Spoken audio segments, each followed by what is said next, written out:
The King's Citadel. Well, what can I tell you about them? About the ones who do the job no one else can do? Well, I can tell you this. Wherever they go, people notice. And wherever they are, hope follows. Illyrian, the shield. A star-forged Aegis who's lived a long time, who's seen war and peace, and will do whatever it takes to keep the first from falling into the second. Merime, the sword.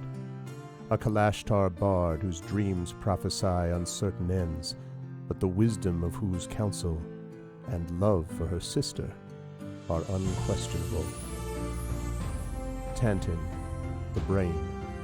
A dragon-marked human artificer whose jovial demeanor conceals a deep curiosity and razor-sharp intellect, sharp enough to cut down the Citadel's enemies. Misiana, the heart.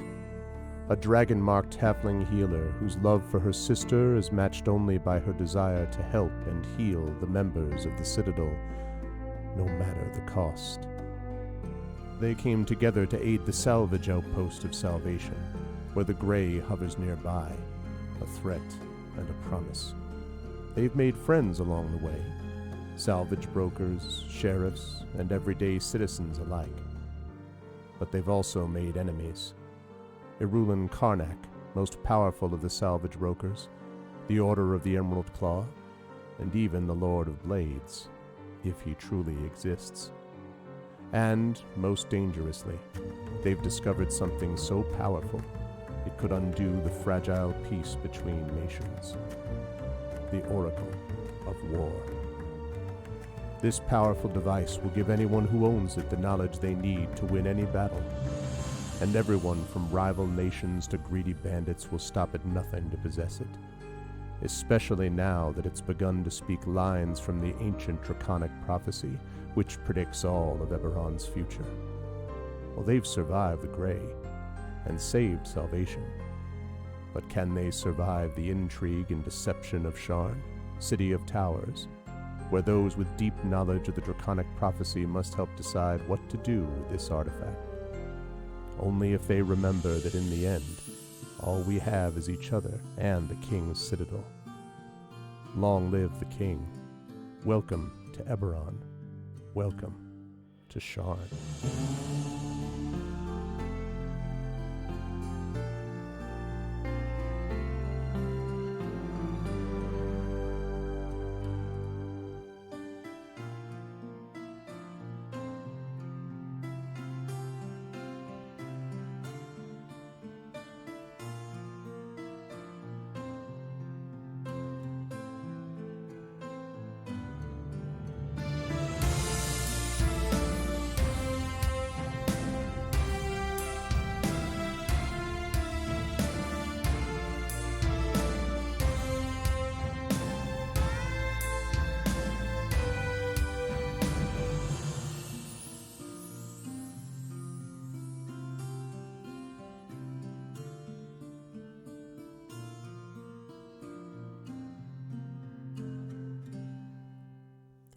Well, I hope, people in the chat, I hope that you are ready for the premiere of Season 2 of D&D with I&B Eberron Oracle of War, Season 2, which we are calling Fortunes of War, and this is part 1 of A Century of Ashes. I hope you like this new opening. This comes to us from Peripheral Media. Peripheral Mike is absolutely amazing, and I have the best people that I get the chance to work with on a daily basis, and this is just extraordinary stuff. I always had in my mind the idea that for a campaign this long and this extensive that I wanted to break it down into seasons. The first season we had, of course, was the Spoils of War. That was the first 4 adventures that were done over the course of the first 17 some odd days. And Season 2 was going to feature a new video as we have a new venue shift and we move into Sharn. So I was super, super excited about it. Thank you. Yeah, Rudnell, I agree. And so Mike did a wonderful job. Some guy was narrating it. I don't know who the narrator was. You know, it's some vaguely familiar voice to this channel. And of course, I wrote the script for this, but I was very happy to be able to share it with the players. I cannot wait to hear what they think about it. It seemed like they probably liked it, just sounded like it, but I hope they enjoyed it. It was a pleasure to put it together for a crew this good, and I am excited to bring you this session today, and I hope we will spread the word about this adventure. Before we go any further, just a couple of reminders about ways to support the channel. If you haven't done so already, please follow the channel. Please check out our YouTube at !ArvTube. The YouTube channel has now officially been monetized. It has been approved by Google, which means we're now going to be able to start getting some revenue in, which is going to be very, very, very little to begin with, but hopefully we'll grow into something more. But it will also give us more flexibility with other things. So please subscribe to us over there. Thanks to those of you who have already done so. !ArvCord is the Discord channel where you can hang out with the Arvanauts in between streams. !Arv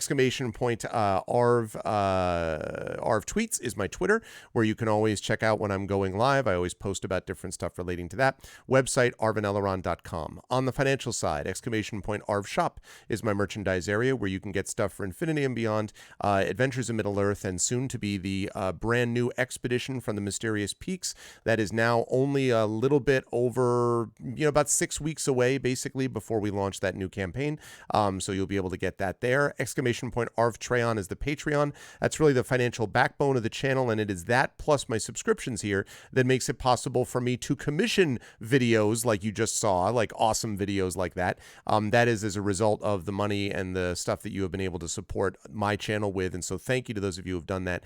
And please jump on board the Patreon. You can get some really cool stuff for yourself individually, plus we can move towards various channel goals, and it really does help support stuff like what you just saw. So I pump that money, some of it into my writing, and a lot of it right back into the to the channel and to various production values and things like that. So so thank you if you've done that. If not, please consider doing so. Please consider subscribing to the channel as well. You can get those custom sub badges and emotes to use here, there, and everywhere across Twitch, and those inspirations, which you can do both on the tier 2 level of subscriptions and on a high enough level on the Patreon. And I should say, today is the last day of April, so I can now officially say we're going to reset these tomorrow, so use them or lose them. If you've got inspirations, now's the time, and you might need to use them because of the rather unusual nature of the session that we've got tonight. So that is the case. Please sub to us there. On the publishing side, Icarus is my Icarus graphic novel from Athos Arts. Library, my Tales and Tomes from the Forbidden Library. My 5e Adventure and Sourcebook from Alligator Alley Entertainment. And Athos Arts and Alligator Alley, as you now know, are going to be working together on my Greyshade Kickstarter. Greyshade KS for more details about that. Greyshade the novel launches basically 1 month from today, just about. In 1 month, it will be launching on Tuesday, May 31st. 2 weeks later, the Kickstarter for Renegade, Heretic, which are the second 2 books in that series, and the tabletop role-playing game by Alligator Alley, and Trendane's audiobook will all be launching in a couple of weeks on the Kickstarter anyway for funding of that. So I'm going to be excited for that, and I hope you folks will be able to support us there. Finally, as always, BLM, Black Lives Matter, very important to affirm and assert the significance and importance of Black lives. Help Now, the World Health Organization page on suicide prevention. Very important to reach out to others when you need help and to reach out to others when they need help as well. And last but certainly not least, Ukraine, Ukraine, to help fight back against an illegal and illegitimate and devastating war being visited because of one insane person, maybe not insane, one evil person anyway, visited upon another country. You can fight back against this with Ukraine as we fight back in our own way. Last thing to note is just about schedule. We have, of course, Eberron tonight. Sunday we will be off. On Monday we do have planned the Bag of Giving is going to be leading things off for us, although we don't know yet if that's happening. So I'm going to hold off on talking more about it because it might get delayed a few days possibly. But otherwise, we do look to have a Bag of Giving event coming up on Monday. And then on Tuesday, we will be having definitely the Our Vocalists. We will be having a little bit of probably Adventures in Middle-earth. But otherwise, I have to post-schedule stuff tomorrow. So tomorrow is when I'm going to be figuring out all the schedule for May. One thing I do know is ArvCon, and I'll be putting forth that schedule as well. Please mark your calendars. It is going to be basically 1 month from today that ArvCon launches, and there's a lot riding on that for the fine people of Damon Runyon Cancer Research Foundation, and a lot riding on it for us just in general because we raised $7,000 last year for this cause. We hope to be able to meet or exceed that number this year and continue forward by trying to fight against a dread disease and come together as a community. So please be ready for that. Please mark your calendars. calendars and all that kind of good stuff. With all that said, I'm going to unmute myself, apologize to anyone that I may have interrupted in the process of doing so, and then I'm going to unmute them. And last but certainly not least, I'm going to roll over to the cam screen where we can see the folks ready to go. I hope that what I am seeing, although I don't know, but I hope the video met expectations and they were pleased with them. But we'll find out as we get to them. So I will begin with the gentleman on the bottom left of the pyramid, zoomed in a little more than normal, feeling incredibly chipper, super awake, and all ready to go. Tren, how are you? How's life? I hope the video was okay. How'd you feel about the video? Who are you playing tonight, etc.? What video? Yeah, I know. I understand. One of the things that passed in my head, aside from, hang on, I need to be an actor for a moment and pretend that I am actually awake. Oh my God, that thing was amazing. Okay, now with that out of the way.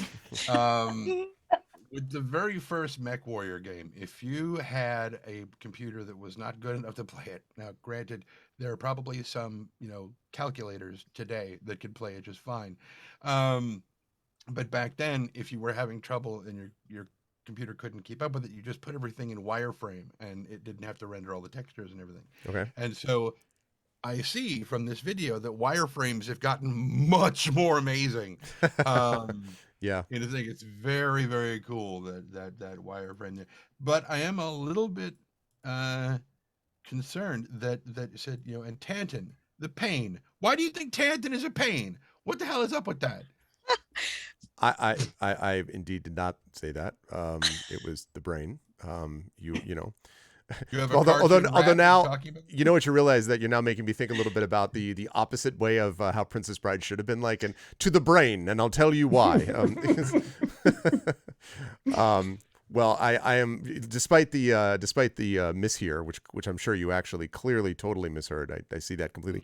How's life otherwise, and who are you playing today? I don't know. Please tell me that's true. You don't know who you're playing today. Uh-huh! That's true. I should ask, who do you normally play? That's true. At this time. Who I normally play at this time is no, not this shirt. I'm wearing the wrong shirt, by the way. But somebody mentioned a bear. Oh yeah, Arudinel mentioned bear. I am wearing a bear on my shirt. It's the bare necessities of life, honey, ants, and Wi-Fi. Anyway, I'm playing eventually Miatantan Tagashal Kenneth, who is a dragon-marked human, as you heard in the intro video. He is also a pain to many people. And he is a battlesmith artificer, and he has a trusty but not rusty sidekick in a mechanical good boy named Spanner. Yes, who gets his own top billing. I think, regardless of anything else in the video. I don't think he actually got mentioned. His name was written in text, but nobody said his name. Didn't say his name, but the fact that he gets listed even on the title, though. I mean, even in the title screen. I mean, that's That's elevating him increasingly in importance. I do like in the group shot that where Tanton is kind of lifting his goggles up to look back. It looks like he's looking at everybody else. I love yeah. It. Yeah. You realize that if I do ever do something like this for AIME, it's going to be impossible because I'd have to put every animal and group of the freaking zoo you people have at this point now to carry along with you. Yeah, no, you're the only one who's not in on the mix. I know, but everyone else I got 3 pets and 5 ravens. And, I don't think Bolo has anything. He's got flank seer. He does have flank seer though. I suppose that's true. The menagerie is all between the two others. The party. The 2 ladies have their menagerie. They have their menagerie. It is always a pleasure to have Tren with us, and I am excited to see what Tren is playing. We'll talk about that in just a minute tonight. But first, I'm going to move on to, of course, Marie Bilodeau. Marie, I hope all is well. First of all, quick note: wonderful job with the Origin Spotlight that you were in. Thank you. Over this past week. Not you. That you did. It was great to see it. It was great to see Tren not involved with it. No, just kidding. It was great to see. It was great to see. Great to see that you and Edie Bell did a wonderful job. So, how do you feel about stuff? Does the video meet expectations? Are you cool with it? And who are you playing? Well, you don't know who you're playing. Who do you normally play tonight? And how's life and all that? Okay, first video, because I know you're very excited, and it was excellent. I enjoyed seeing all of our characters framed into kind of the role that we've put ourselves into the party, like the shield, the soul, the brain, and the heart. I like the description of each character, and my favoriteest part of them all is I liked you highlighting who our main enemies are as you see them. And I find that important knowledge to hold as we proceed in So Eberron. far, in fairness, like this is what you've accumulated so far through 1/4 of the campaign. I just want to be clear. You know, by the next season it'll be like it's 5 just minutes. like right. It's just like Bob, Joe, Susie, Franklin. Like, There's no time to describe them, guys. We just gotta name them. the demon of the hells, the 5 dragons of whatever. Yeah. Their moms.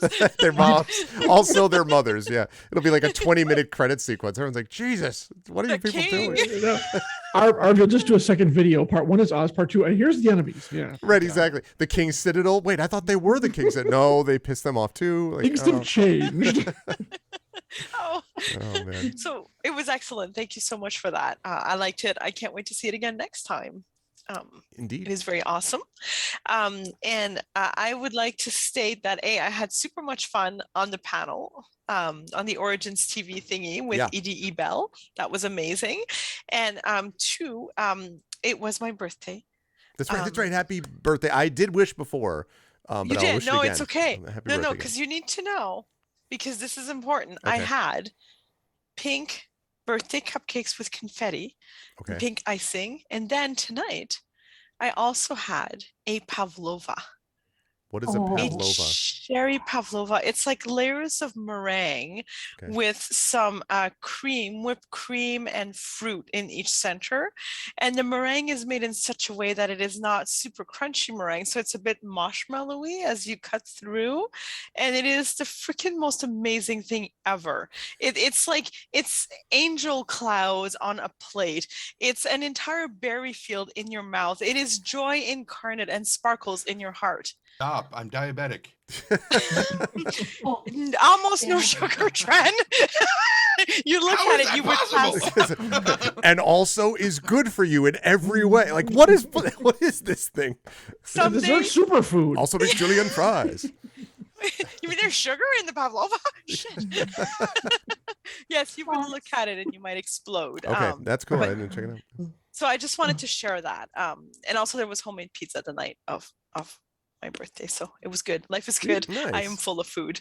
And usually I play Merime Hawksmoor, a Kalishtar Collegesaurus bard who likes to sing, who likes to stab. It's a good life. Enjoys hanging out with her sister Nisiana and her friends Chandon and Larian, and we have great adventures. We have a lot of fun, and that's not who I'm playing tonight, though. But I don't know who I'm playing tonight, so I'm excited. I want to heist something. I am too. It's actually, I think that it ended up being put together in such a way that it feels like the premiere of season 2, where like, I don't know. Okay, for those of you, many of you in chat will not be old enough to remember the show Moonlighting, but I know a couple of people in this chat will. And there was one episode in particular where they did this like Renaissance fair, like alternate history thing, which was bizarre but incredibly cool, in part because it took actors you already knew, put them in a different kind of frame, and there was an explanation for why this happened, which I don't even remember now, within the sort of overall kind of way things happened. But Was it the Taming of the Shrew episode? yes, it was the Taming of the Shrew episode. That's right. Okay. And but I mean, like they went all out. Like they were like, here's the time period and whatever. So it was very cool. And this is a little bit, I think, what this tonight is reminding me of. But we will see. Never heard of this show. Listen, all right, go do some research. Look it up. Google will tell you. It was a good show. Don't Damn get it. Thordax Mommy started on this thing. You just sit in chat. Oh, shit, there he is. Already started. Love Movement. That show is mad as He'd just be like, incarnate. it's got a wobble. It's just- oh And my God. you can't say anything, Arv. You didn't know about a pavlova, so like. you have Apparently, no no, leg I to stand didn't. on. I didn't. I like the idea. Like I have to recover from my ignorance. I haven't heard of it. I certainly have heard of Pavlov's dog, which I assume is what everyone was doing, salivating while listening to said description. But I did not about the other stuff. 28. So, So good. I mean, of yeah, course, 28. you are, yeah. unless you count years differently in Canada, Red Lear, I'm pretty confident that is not accurate, sir. Dog years? I'm going to say that right now, but it's good to see you right there. And Marie, it's a pleasure. And I am very excited to see how things happen with whoever you play, which is the way that I will also feel about Jennifer Brozek as I'm moving right across the pyramid here. And so same question I asked everyone else. Jen, are you cool with the video? How'd you feel about it? And who would you normally, how's life, and who would you normally be playing today? First the video, because I know that's what you're most interested in. Loved it. I like absolutely loved how we got more about the characters, the small details, like you can see the bracer that Nisiana and Mary May wear. They each wear the same bracer, just on opposite arms. I love the whole the title card. I love Spanner was awesome. He was very cute. I like the music too, so I'm very, very pleased with it. Cool. So, that's cool. And I promise I'm not fishing for compliments. I was hoping you folks would be happy with it.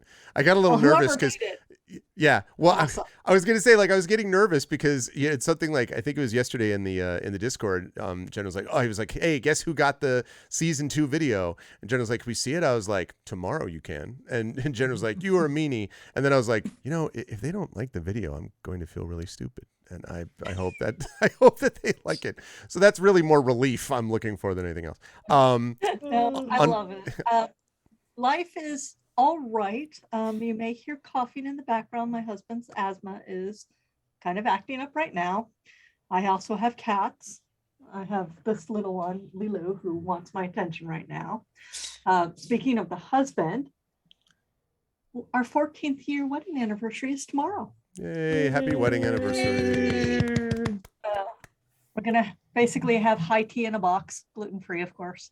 And the other thing about Pavlova, they're gluten-free. Oh, really?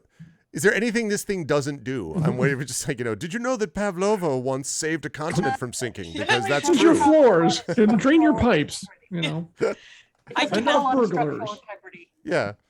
Oh, this one was great. It crunched when it went down, but also I can levitate now. I'm not sitting on the chair. I'm just levitating. No, I assumed as much. A berry field in your mouth and angel clouds on a plate. I mean, it sounds like a series of 80s bands or your experience. Sparkles in your heart. Sparkles in your heart, yeah. Or a medical condition. Or the average night on Hallmark Channel, too. Yeah. The other thing, let's see, I will also be on the Origin Spotlight soon, but I don't have a date yet. But nice. More interestingly, I will actually be on the Gen Con Twitch stream next, whatever the 5th is. I think it's a Thursday. It is, because I'm giving a final that day. I know. It's May 5th. It is a Thursday. So Rules of Cool, where a bunch of Shadowrun authors will be answering questions. So that happens at, what did I say? 4 p.m. on the 5th. Pacific Standard Time. Come see me and many other authors whom I don't actually know who they are yet. But I know I'm supposed to be there. And as soon as I know about when I'm going to do the Origin Spotlight, I will also put that up. Awesome. Yeah. And normally I play Nisiana de Jarasco of the Healing House of Jarasco. She is a halfling healer who she really just wants to heal the world at this point, and she's doing it one person and one chair at a time. That's basically. Yes, that's right, actually. And it'll be interesting to see, as I say, the healing. It will be of great need in the future, as we will see. But I can't wait till actually play with life transfer. I mean, it's going to hurt a lot in character, but yeah, exactly.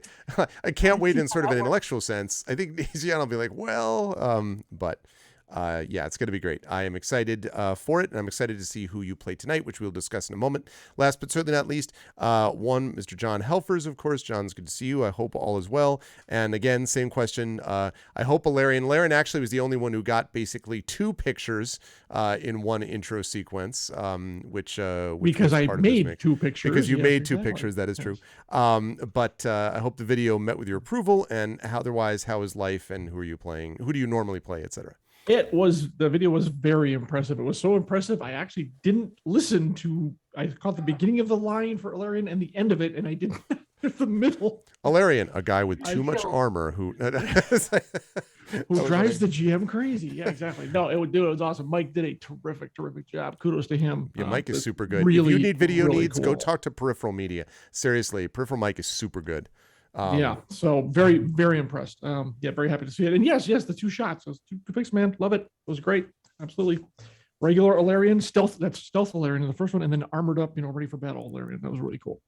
Yeah, it's actually a bit stormy out here. I'm looking out the window and rain and trees swaying and all sorts of weird stuff. So that was kind of unexpected. Sorry. I'd send it back to you if I could, but I can't. Normally I would be playing said Alarian, the almost 8-foot tall Warforged, Starforged Aegis, but that's not happening right away. So we will proceed to, and by the way, Arv, you really need to work on your foreshadowing. Like, oh yeah, that healing's gonna be so desperately needed. Like, thanks a lot. That's I don't know what Great, you mean. I think I've great. got it exactly where it needs to be. I need to Your- do. I your need to do more of players- that. your players might disagree. That's all I'm saying. Your players would appreciate you not Mm. foreshadow. I think the problem is I'm foreshadowing too much. That's what you don't want. You're like, don't tell us this. No, the vague injuries you're foreshadowing. Yeah, Not exactly. not- There's not no happy about question it. Not happy. there will be need of your happy. services in general Yeah. senses. Desperate need of the Soon. cleric. Oh, great. That's wonderful. Thanks a lot. I am very excited to bring you all into Sharn. But before we go to Sharn, we're actually going to go somewhere else, chat. And this is going to be kind of an easy recap in a way because you've just basically seen it. The opening to that video is the recap of what happened. This group of characters, which has been brought together as members of the King's Citadel, basically the kind of special forces of the Kingdom of Brayland, they have now, having saved Salvation for the moment anyway, and having made a lot of friends, but also some enemies along the way. And you saw pictures of some of those folks, including Arulin Karnak and the Order of the Emerald Claw, and maybe the Lord of Blades, if again such a person exists. They have now decided, with this massive device, this Oracle of War, that they need to take it down to Sharn, the City of Towers, and the home of Morgrave University, which is one of the most, on all of Corvair, has some of the most knowledge regarding this draconic prophecy, and hopefully with some information about what must be done with the Oracle. Of course, while going to Sharn, the party is also going to be able to meet up with some of the political power structure. There will be, no doubt, possibilities of meeting with representatives from House Takanath. They love Tantan right now. Or House de Drasgo, for example, which may be interested in seeing how Nisiana is progressing. And of course, there may be an opportunity to meet a number of people that Merime might find of interest, ones that may have shown up in Merime's dreams, or other Kalashtar in general, one might say. And then, of course, Alarian as a Starforged, an unusual being. There are not many of these around, and it'll be interesting for Alarian, too, to be able to navigate this minefield. It's one thing to navigate a place where the gray is strange and threatening and the people are suspicious. It's another thing where the people are gray, threatening, and suspicious all at the same time, and that's basically what you're getting when you go to Sharn. But before we get to Sharn, we have a bit of business to do first. The party is on the train. They are literally making their way down to the Sharn, to the City of Towers. But before we go there, we have to go somewhere else. And for this, I just want to set the scene with all of this, which is to say, you folks are going to get a hero point here. But the hero point is going to be for use either with your main characters or with this character you're going to be using for most of this evening. And it'll be up to you, but this will make sense as I sort of hand these things out. Now, before I give you any other information in terms of what's happening at this moment, I am going to say simply this. You, in this flashback sequence, are one of a band of treasure seekers. And with that, I'm going to give people an opportunity to talk a little bit about which of these treasure seekers they would like to be. I'm just going to give the basics of this, and then they can decide. Oh, you know what? I need music. I'm like, why is it so quiet besides me? Let me fire up some music here. Let's get out of Lonesome West this time. I am going to pull something different up. Let's go with some, no, I don't want Spider's Web. Let's go with some forest music. How about that? It's the Gonna Star Fortress so rare. I think we should just open a carnival thing. Come see the amazing Star Force. We can just build up some money. Yeah, exactly. I've got some songs ready. We are ready to go. Okay. So here are the options that are available to you. And once you've decided in a general sense what you'd like to try, I will hand out the specific one to each of you. And I will mention one other thing, which is that the name of your treasure hunting group is known as Gray Strife. So you are known as Gray Strife. That's your group name. With that said, here are the possibilities. I have available a small humanoid halfling. This is someone with tanned skin and black hair who wears a dinosaur mask that covers the lower half of his face and is basically a roguish type character. I have a dwarf named Toba, who is a Brailish dwarf. She has red hair braided into a mohawk, and she is particularly uses a great axe and happens to be pretty damn strong, kind of a fighter, you might say. I have Unaga. Unaga is a small humanoid goblin. Unaga has dark green skin with yellow eyes and an obsession with body piercings, and has let us say, a clerical bent to her. So we have that. We also have Dariel, who is a half-elf, a citizen of Sharn, and someone who is also of a kind of roguish type, you might say. Although in her particular case, whereas Borum is more about the scimitar and dagger, Dariel is more about just daggers. Thank you. Just to focus on that. And then the last three, and by the way, the ones that you don't pick, I'll explain what happens to those that you don't pick. They will not be joining you on this little adventure. So just be aware the ones you don't pick are not coming with you. Cardinal is a medium humanoid shifter with a feline appearance similar to a white tiger. The focus here is particularly on, let us say paladinish status might be the way to describe this. Kind of a paladin in a shifter form. I'm speaking in somewhat vague generalities because they don't actually break it down to here's the class. They're sort of leaving that up to you, which I like. Okazo is a medium elf with dark blue skin who wears his white hair in beaded dreadlocks, and is particularly good in the use, has a quarterstaff, but is also particularly good in the use of poison. And in fact, when this character hits with a melee attack, can use one of these traits to deal more poison damage on that attack. And the last character is known as Nine. This is a Warforged fighter. Nine needs coin for maintenance, has a large steel helmet fin, is malfunctioning a bit, and often, well, I won't say the rest. That'll be up to if you choose that player, or choose that character, and is kind of a fighter as well, and has the ability, almost actually more like a barbarian, really, because they have the ability of recklessness, where they can gain advantage on melee attacks during that turn, but then attack rolls against them have advantage until the start of their next turn.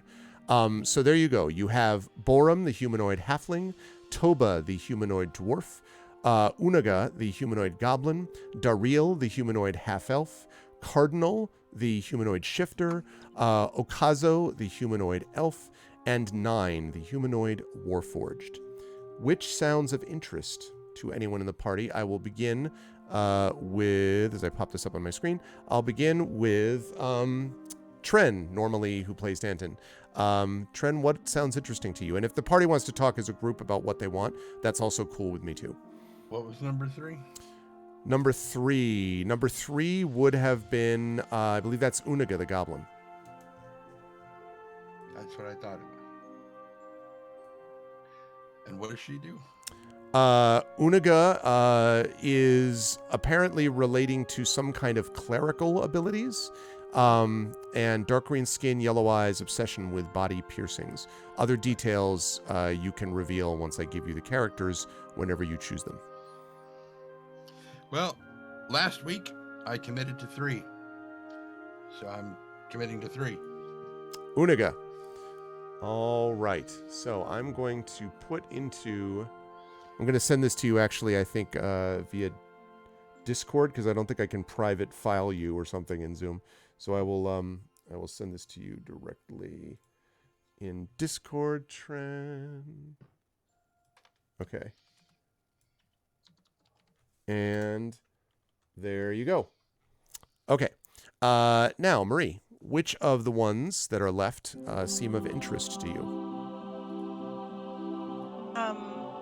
They all sound fun.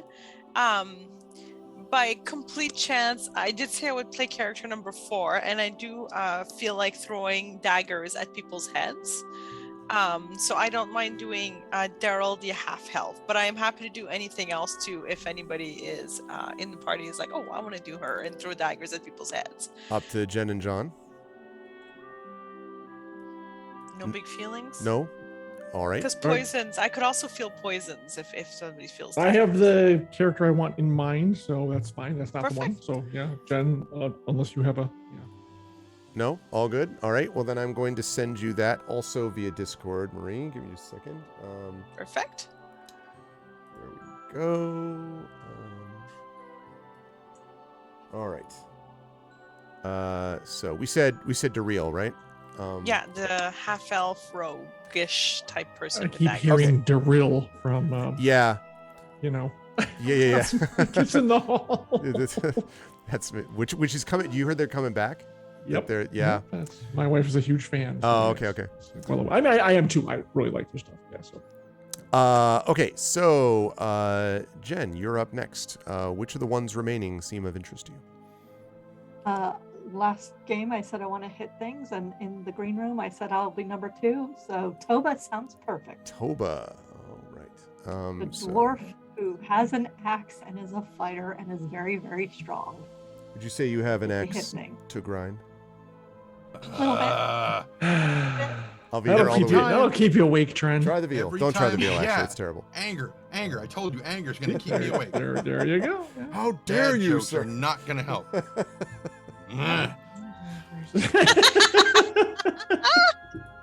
Okay, I'm going to send this to you in Discord as well, Jen. So... What was your character's name, Jen? Toba? It is Toba, which is Toba. And the- what was I spelled it correctly. Yeah, Trent. Now, it's funny. Trends is pronounced Unaga, but it's spelled Onaag. I don't know, but that's how we get it. The A is not only Onaag. silent, it's missing at the end. Yes. There you go. perfect? Unaga? It's like a Polish name where every letter is silent, apparently. Hey, Like, when you guys more or get your character names, put them in the chat for Zoom, please. Okay. So let's see. And then last but certainly not least, John, what is your pleasure in terms of which ones remain? I was hoping there would be a magic user here, but I didn't hear of anyone that had that. However, the Shifter Paladini one sounds kind of cool, so I would like that one, please. All right, the Shifter Paladini one. Breaking because I'm not doing number 1 because I didn't feel like playing a Cave of the Tan in a mask. So, Yes, it's this too one close is to- too this close one is to home. Cardinal, Close to home. which Cardinal, is maybe yeah. a bit on the nose, but okay. Let's Well, see. I mean, Siberian would have been a bit on the nose. Yeah, that's true. That's true. Cardinal like the bird? Yes, spelled Okay. like the bird. Yes. Mhm. Okay, so there we go. So we have and in fact, I had just realized I gotta write you down myself now that I know what you are. I need a character sheet, sir. Okay, there we go. I did. I put it in Discord. Oh, okay. I put it in Why, Discord. so you 'cause- have, sir. All right, then. All right, so let's see. So we've got Cardinal, which is played by John, and that's going to be. Oh, okay. I did not Um, know that. All right, cool. Okay, that's 20. Okay, and then I'm going to come back to everyone in each of you individually in just a second. Okay, so we've got Cardinal. Then we have Nisiana. You took Toba, right? Toba. Well, I called you Nisiana. You're actually Jen for this one. Okay. I was like, I'm looking at like 5 names at once, right? Okay, so. All right. So we've got you. All right. Then we have got, let's see, Marie. You have got Dariel, I believe. Mm-hmm. Yep. And Dariel, by the way, is spelled D-A-R-E'_E-L, but it is pronounced Dariel. And that is Marie, and that is... Okay, good. And last but certainly not least, we have got the aforementioned Unaga, which I'm just going to enjoy saying all night. Unaga, Unaga, Unaga. Which is Tren. And Please spell it because I am not going It's to in remember Zoom. that. Oh no, but I look at that word, and my brain does not say Unaga. I know, right? Typed it. I think there was a misspelling there. It should be Onaga. I think there's a typo, it's possible. But Yeah. but they made the typo repeatedly, though, even in the description. Mhm. which is kind of funny Yeah, like and it's weird. It's sort of odd. Yeah. Anyway, so there we go. And the question I have for you folks is, I will start just one by one here.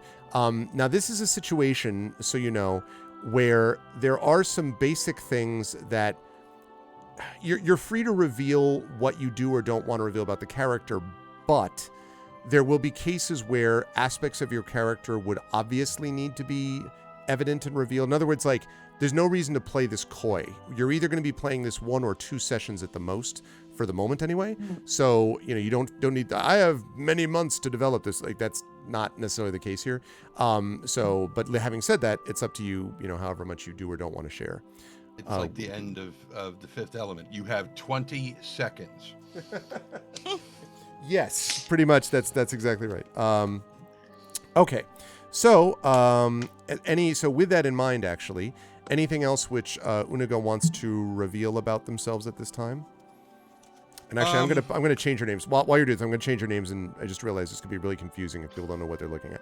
Yeah. So let me change that. Go ahead, keep talking, Dren. Just Okay. about that.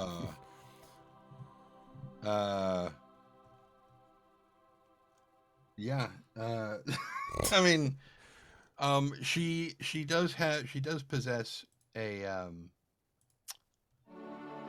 holy symbol, but she keeps it hidden, and you can't really tell what it is. You can see that there's a general shape under the armor whenever it's, you know, like unbuttoned and open or whatnot under the undershirt, but you can't tell what the what deity it is. She, of course, as Art mentioned before, has an obsession with body piercings, and she has many. She has, like, not quite eyelid piercings, because that would be gross. Yeah. But she's got piercings just about everywhere, to the point that her older sister at one point had said that, you know, you shouldn't have that many piercings. It just makes things, you know, places for people to grab onto, and they will wind up being a liability in combat. You should not have that many piercings. She didn't listen. She just keeps getting more and more piercings. It's like people who obsessively get tattoos and whatnot. But in general, she's a decent person. She can be bought, definitely.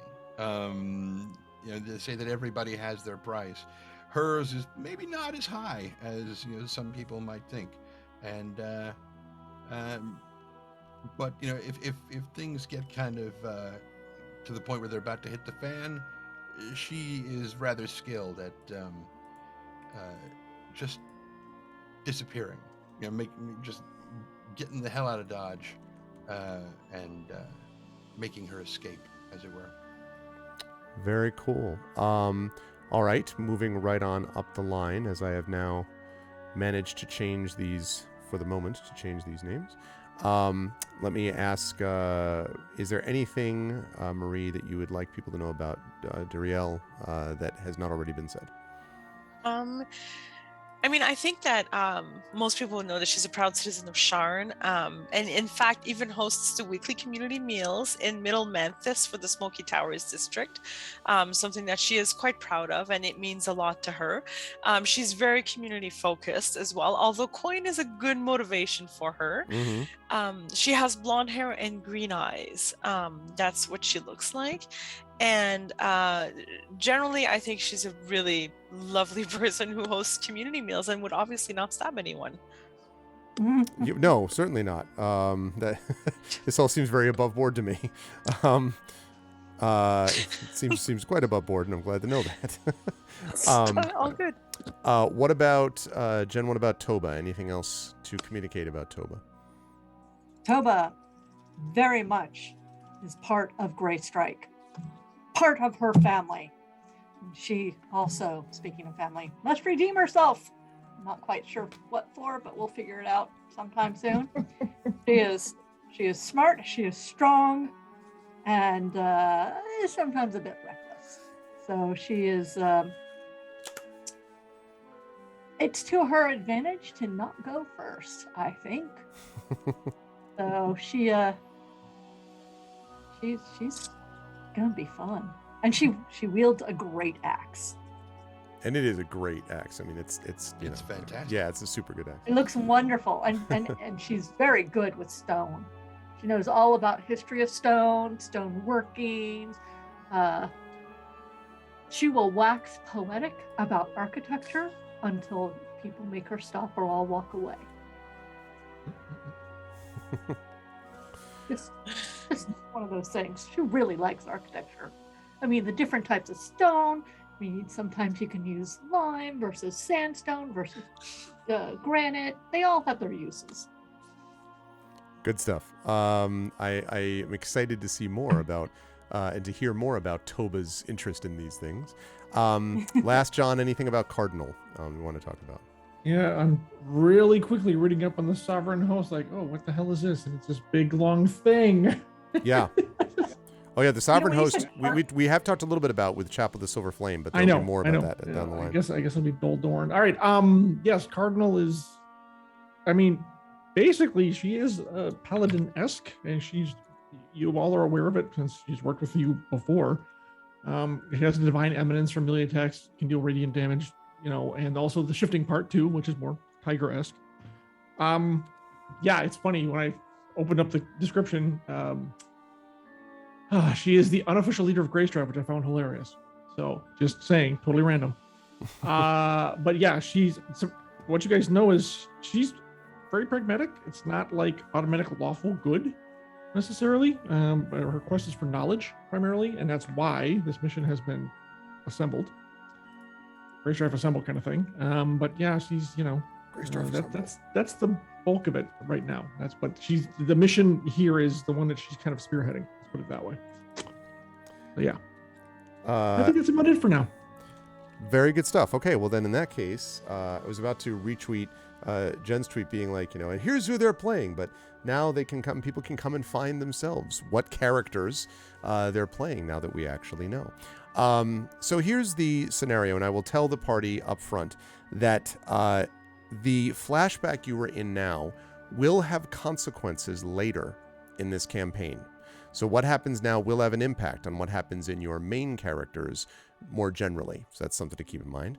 Also, I did misspeak about the use of hero points. These characters cannot actually use hero points, but they can use inspiration. And I remind everyone in chat that burn them or use them. This is the last time you're going to be able to do this. It's the last day End of the month. So smoke them if you got them, as they say. There's that. The third thing I want to say is this. Real quick, so sure. Our other characters do have hero points? Or not? I'm sorry. What do you mean? Does that mean our other characters get a hero point? Well, your main characters will start with a hero point. Yes, you will have a hero point. Except I burned mine to reroll no. hit die. It's Oh, that's right. Yes, not you because you did use it for hit dice. Yes, that's true. But basically anyone else would have had it restored because you didn't use anything in the last adventure. But yes, if it was for hit dice, then that has been used up. And actually, I wanted to note that anyway. I would have gone back and checked it, but okay. So, good. All right. Now, with that said, so those are the things I wanted to mention. The other thing to be aware of in this is that if a member of any of the unclaimed characters, so we're looking at Borum, Nine, Okazo, those three did not survive. They had presumably died in the jungles of Zendrick, and I will talk about Zendrick in just a minute. If a member of Grey Strife drops to 0 hit points, they die immediately. So there is no, like, oh, -0, let me try to get to you. Nope, that's not how this works. They will die immediately. And now that you've been introduced, all of you, to this, I'm going to run over to here and reveal to my shame and sadness, not my shame, mostly just my sadness, that the titles of the characters that I very clearly and carefully changed in the other page have not been brought over to this page. So if you'll just bear with me a moment whilst I change them again. There is no way to do this ahead of time, by the way, chat. Like, just absolutely no way, because I had no way of knowing what they were going to choose. And they were supposed to choose it without a whole lot of time to think about it, other than just sort of general ones. I like the fact that you all chose to do this, by the way, with by like calling out numbers, just like I'm 4. Did everybody actually stick to that in the end? Was that I did not. Oh, you did well. Monster I rebel. am the only one who did not. So predictable. A No, rebel paladin. Yeah, seriously. I Roll, swear, but- when I wrote Cardinal, I saw a little red bird instead of Cardinal, as in like. Wow. You were roboting hard while you were saying. Yeah, that. you were kind of feedbacking roboting just then, Jen. I'm not sure what happened there. Jen. Oh, hold on. Actually, it reminds me of what the problem you used to have, John. All right. So that's what that sounds like. Yeah. So I don't have lay on hands for Cardinal, which is not great. It looks like. Right. What's that? I don't like that. Okay. No, I'm still hearing same. it. So it's like staticky underlying your words. Okay, and this is giving me the exact time needed to change up over here as we get these names. Okay, and last but certainly not least, Mia Tanton to Kenneth is not Mia Tanton to Kenneth. Mia Tanton Not to appearing Kenneth in this film. is Unaga. Which I think eventually everybody's just going to wind up pronouncing, oh my God. Okay. My God. Okay, so now we got this covered. Test. Oh, Yes, sorry. much better. There we go. Much better. I unplugged it and plugged it back in. Yeah, that's 90% of problems solved that way. Yep. Oh, and now because I was under the desk, I can't be. I'm not High my five. brain. I'm so. Oh my God. Come on. Focus on my face, you stupid thing. okay. Ermagerd. I tap dance so Greg can actually do the thing he needs to do. Okay. Yeah, no, I'm good. Okay. I'm all set. I'm actually back in no longer fuzzy. So we are back and no longer fuzzy. And so these characters. So now you know about that. We know about that. So here we go, chat. This is Grey Strife, and the continent of Zendrick is where they have taken. I was about to say take their talents to South Beach. They're where they have taken their talents. It is the continent of Zendrick, which is far south of Corvair. If you follow me, chat, all the way to the south and keep going, and oh crap, what happened? It's not on this map. The reason that it's not on this map, chat, is because it is an unforgiving place. It is cursed by both the Sovereigns and the Six. It is a land warped by magic which cannot be mapped. And that is why there are no maps available to Grey Strife of it, because anytime someone tries to write down or mark or list a drawing of it, it immediately becomes warped or disappears or erases as quickly as it was drawn. It will not be mapped as a land. While all of you are here for gold, you've discovered a found family in each other too. You had the benefit of a native drow guide, Okazo, who had become a dear friend and a member of the party until he was lost several days before. Under Cardinal's direction, you set out from the relative safety of Stormreach to find a crystal skull that was rumored to have the power to raise the dead. After many days traveling together, Cardinal had a vision that led you to a ruined temple. Yesterday, you fought through a nest of phase spiders. After a night of keeping watch, you were ready for the next challenge in the former sanctuary. But you are uneasy, because during the last watch, Unaga heard voices from the tunnels above. It is time to move quickly. Now, what I am also going to tell the party of Grey Strife is that I am now going to put up on screen a timer. You are going to have an hour of real time before something happens. And who knows what that's going to be, but that's going to happen. It'll also be useful because right after that, we'll take our break, no matter what happens to them at the end of it. So if you just bear with me for one moment, I will capture said timer. Hate timers. Hate them. Normally I do too, but in this case, let's see. Okay. My character was in love with Okazo, so my grieving would have been still palpable if it's only been a couple of days. I you would imagine. all know this. Yeah. Okay. And I'm guessing because I am immune to poison, I spent a lot of time squishing spiders. There have been a lot of them. Not just phase spiders, but in the jungles, poisonous snakes, and, just like a whole bunch of not cool stuff. Okay. Oh yeah, send the dwarf first. Sure, no problem. Send me first because I don't worry about poison. Fine. You're down closer to where the spiders are, of course. Watch that web up there, you tall people. There we go. I get to be cranky. Look at that. It's a 60-minute, 0-second timer here. And we are going to start this. I will move you over to the map where we're going to be, because I do have a map. I'll move you over to this map. First of all, before I do that, let me make sure. I think I have this all thought set, there wasn't a map, sir. Not a map of the continent, I but there is know. a map of the temple. Crazy. Okay. Tell us when you start the timer because I'm going to start it so I can keep an eye on it at the same time. Okay. I also have it on screen, but I know if you don't want to keep the... Yeah, I'm gonna do a... Synchronize your watches, people. What is this, a heist? Why, yes. Yes, it is. Hopefully. Okay, so we do not have this. We do not have this. Actually, I'm gonna do 55 minutes, so I can... There you go. Not 5-minute have warning. that. Excellent. Got Yeah. 5 minutes left, so I will wait until he starts the clock. Okay, here we go. I'm going to bring you folks over now, and I'm going to reveal to all of you in chat what we have here as I begin the timer. Show me the timer. As I begin the timer here.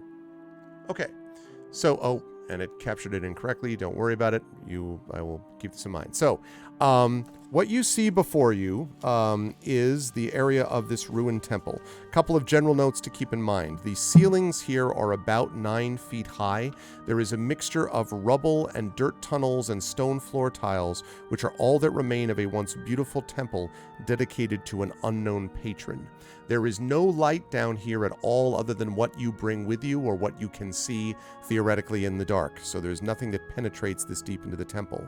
However, the air is surprisingly fresh down here, as there seems to be an open path coming from somewhere through the temple. And occasionally there is a sound of pebbles falling, which breaks up the moaning of the light, cool breeze. After a hard battle against phase spiders that I already mentioned, you lit the torches on the walls so you could see during watch. The hallway is 25 feet long, and to the east the hallway opens into the darkness of a larger room. Grey Strife has not explored here yet because resting after the battle was your priority, and so when you're ready, the characters can head east into the Hall of Testing. I'm actually going to take a minute to assign control, so I'm going to stop the timer. I'm going to take a minute to assign control of the tokens to you, and then I'll restart the timer again. Timer's still going. Nope, not anymore. Not on my Oh, must be the delay. Must be the delay. Okay. Yeah. I was going to say stream delay is going to be... Yeah. There it goes. That's why I've got this one over here. I Does everyone paused it. have dark vision? Just out of Yes. curiosity? Yep. Perfect. That's meow. Suddenly you hear a cat meow out of the darkness. Cats have dark vision. That's Pebbles, who keeps falling. Yeah, exactly. Okay. All right. Let's see. So this person is controlled by Miatandon. Blah blah blah blah. Okay. Make sure that you can control that one, please. Thank you. Okay, and Daryl is controlled by Marame's player. Okay, Marie, you should have control of yours now. Perfect. Thank you. Yep. Okay. Cardinal is John, and you should now have control over that, John. Yeah. And last but certainly not least, Toba should now be able to be controlled by Nisiana's player. Jen, you should have control now. Yep, got it. Lovely. All right. In that case, I'm going to start the timer again, and make sure I have all the windows available, and we're all good there. And okay. Although, wait, I need to pop up the thing so I can actually see it updating. Okay, great. I was like, why is that not updating? All right, here we go. Okay, so the hallway, you're standing in the hallway, so now you can make a decision as to where you wish to go next.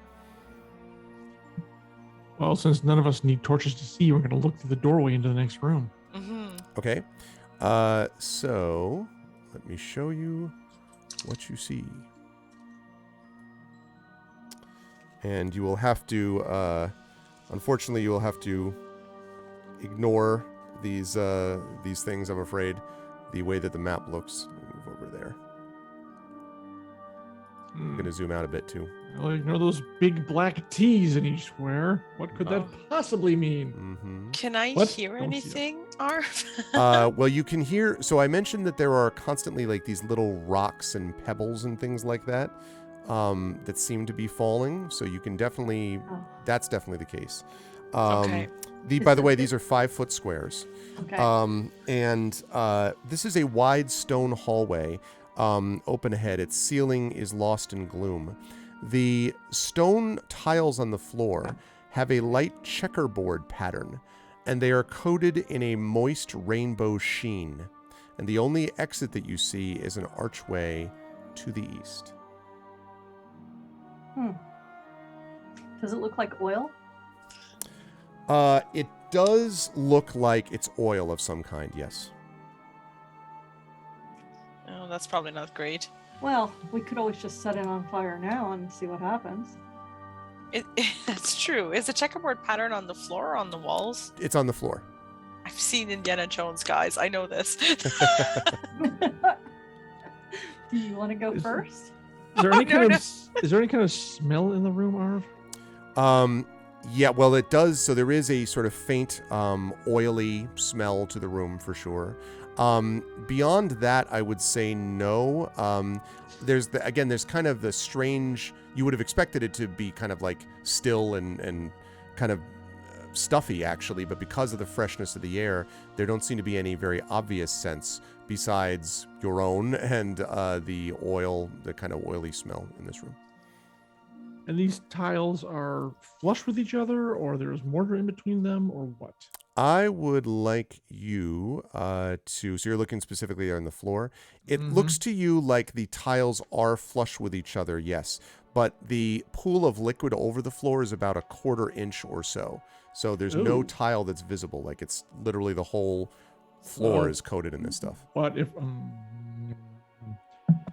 Cardinal takes, I'm assuming she's wearing gloves, takes them off and runs it, like kneels down and runs kind of a finger in there trying to find a seam of some sort, like right here maybe, right there. Sorry, I'm not seeing it. Oh, there it is. Yeah.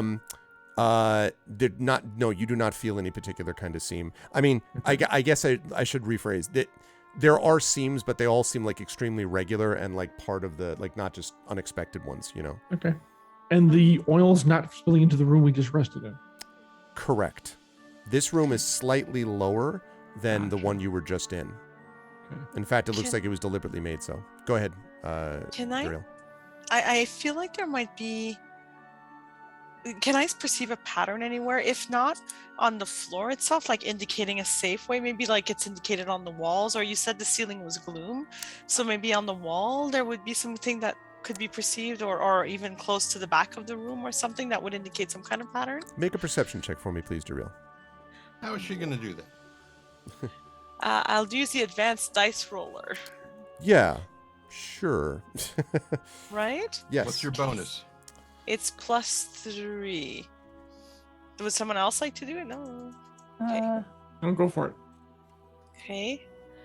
Let's see if that Yeah, works. no, I'm definitely not the person to be intelligent or wise. It looks like I've got a 15, if I got that right. So, and it really has to do, Duriel, with you looking for a pattern. Because as you're looking at the walls, you can see that there are small holes that are dotted in random patterns across the walls. And there are 4 parallel gaps in the walls at a height of about 4 feet above the floor. Okay, so the parallel gaps then would probably represent the 4 rows. Yes, And that's then correct. the dots would be the safe, because there's fewer dots than there are some. So the dots would be the safe. I would be willing to bet that the dots would be the safe path, the safe journey through the tiles. And I will say that the holes do look to be kind of, I mean, sort of randomly depicted. Like the walls do not seem to correspond to the floor exactly. Can I take a look at the stonework and see Sure. what I can see, because I have a bonus to that. Sure. So, what is it? Let's see. This is, I know this room I played Blade of Darkness. What's up, Critchwich? Trying to do the run and tummy slide down the hall? Yeah. Picarundo, what's the secret? let's see if that works. 14. Like basically, as she talks about the different patterns, I hunker down and I look at them and see what can I see about this, the way this has been created. So it looks to you as if these, first of all, the sort of gaps that I mentioned, to be clear, the parallel gaps actually extend, they're at these sort of, I mentioned that they're kind of this height of 4 feet above the floor. They are very long gaps all the way across the walls. So basically, I'll freehand this for a moment. So like, where are you drawing? I'm Because I gonna can't draw it on the map here. So you'll see it on the map on Roll20. So here is like one gap. Now, if I can't do this 3-dimensionally, but if you can imagine, there's like 4 of those, right? Yeah. That extend. So and I should have actually let me erase one of those so I'm not confusing. It's basically 2 and 2. So it goes like 1 here, and then 1 here, and then 1 here, and then 1 here.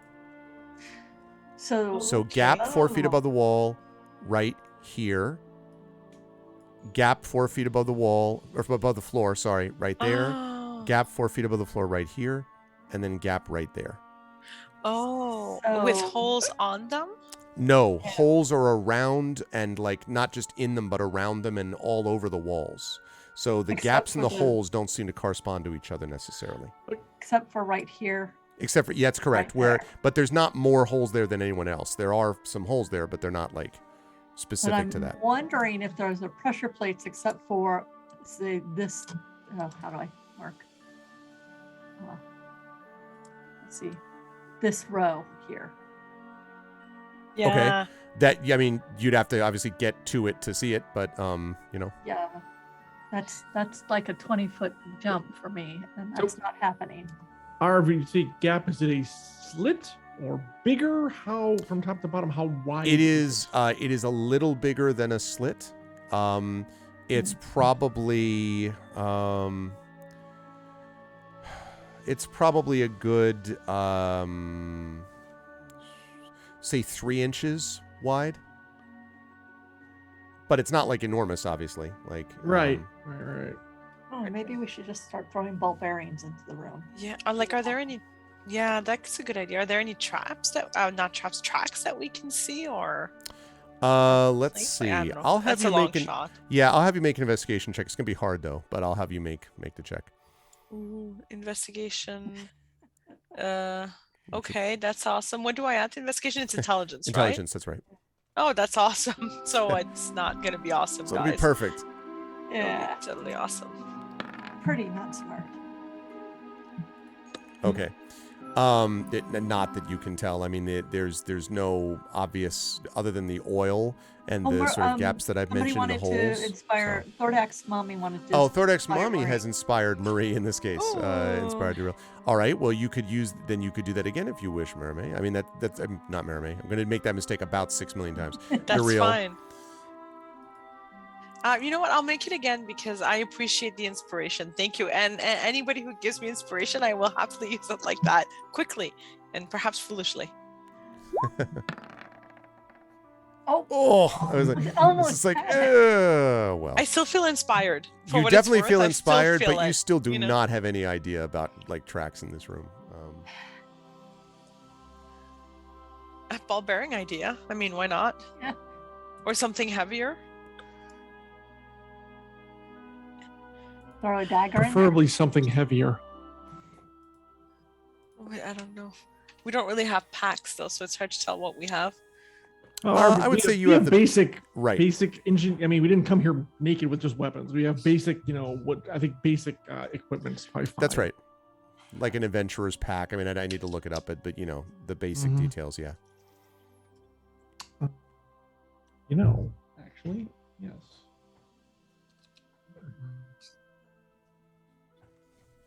Crowbar. There you go. Okay. That would be in a burglar's pack, yeah. Yeah, I would say that Duriel would probably have that, yes. I am happy to chuck a crowbar towards those tees. Okay. So let's see. So you now where are you tossing? I know you said towards the tees, but where specifically? I'm gonna put it this one because I want to like kind of. I don't want to get in the way of danger, but I want to like slam it down. So like you do want to slam it down. Okay. Yeah, I want to give it more impact. I don't want to get so close that I'll hopefully get caught in it, but I want to like. Okay. So maybe from 10 feet, slam it down. Try to give it a bit more pressure. Okay. Okay. When you slam it down, everyone freezes in place as a quiet ting is heard across the hall. A grinding mechanical sound echoes from above, and the pop of a spring releasing comes from the left. A split second later, you duck back just in time to reel as two large scything blades emerge from the walls and sweep across the hall. So, and it just continues both sides. These are long blades, like I say, and there's literally one blade every one of those slots that you see there. There's 4 blades, 2 on each side, about 4 feet middle of the wall. Nice. And they're repeating. Yes, they show no sign of slowing down. All right, but they're also 4 feet off the ground. True. So ducking under would seem to be logical. Scything blades. So our quick question, Sure. is there a clear spot in the center where they don't reach, or can we see, do they cover the entire They cover floor? the entire room. It does seem to you, Cardinal, that maybe someone could time it to try to run through it. Yeah, no.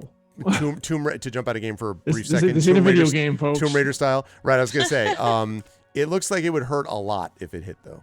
Rude knows, like, I've been in this room. Yeah. Yeah, I think everyone is like, yes, I know this room. How tall am I? It doesn't say. You would be let's see. You're small. I think it lists you as a small creature. Does not list any. Dwarf would still be medium. Yeah. Yeah, doesn't. the halfling would be small. The dwarf would probably be medium, yes. So Goblin is small, though. that's true. So you can just run across and be like, see ya. No, I don't.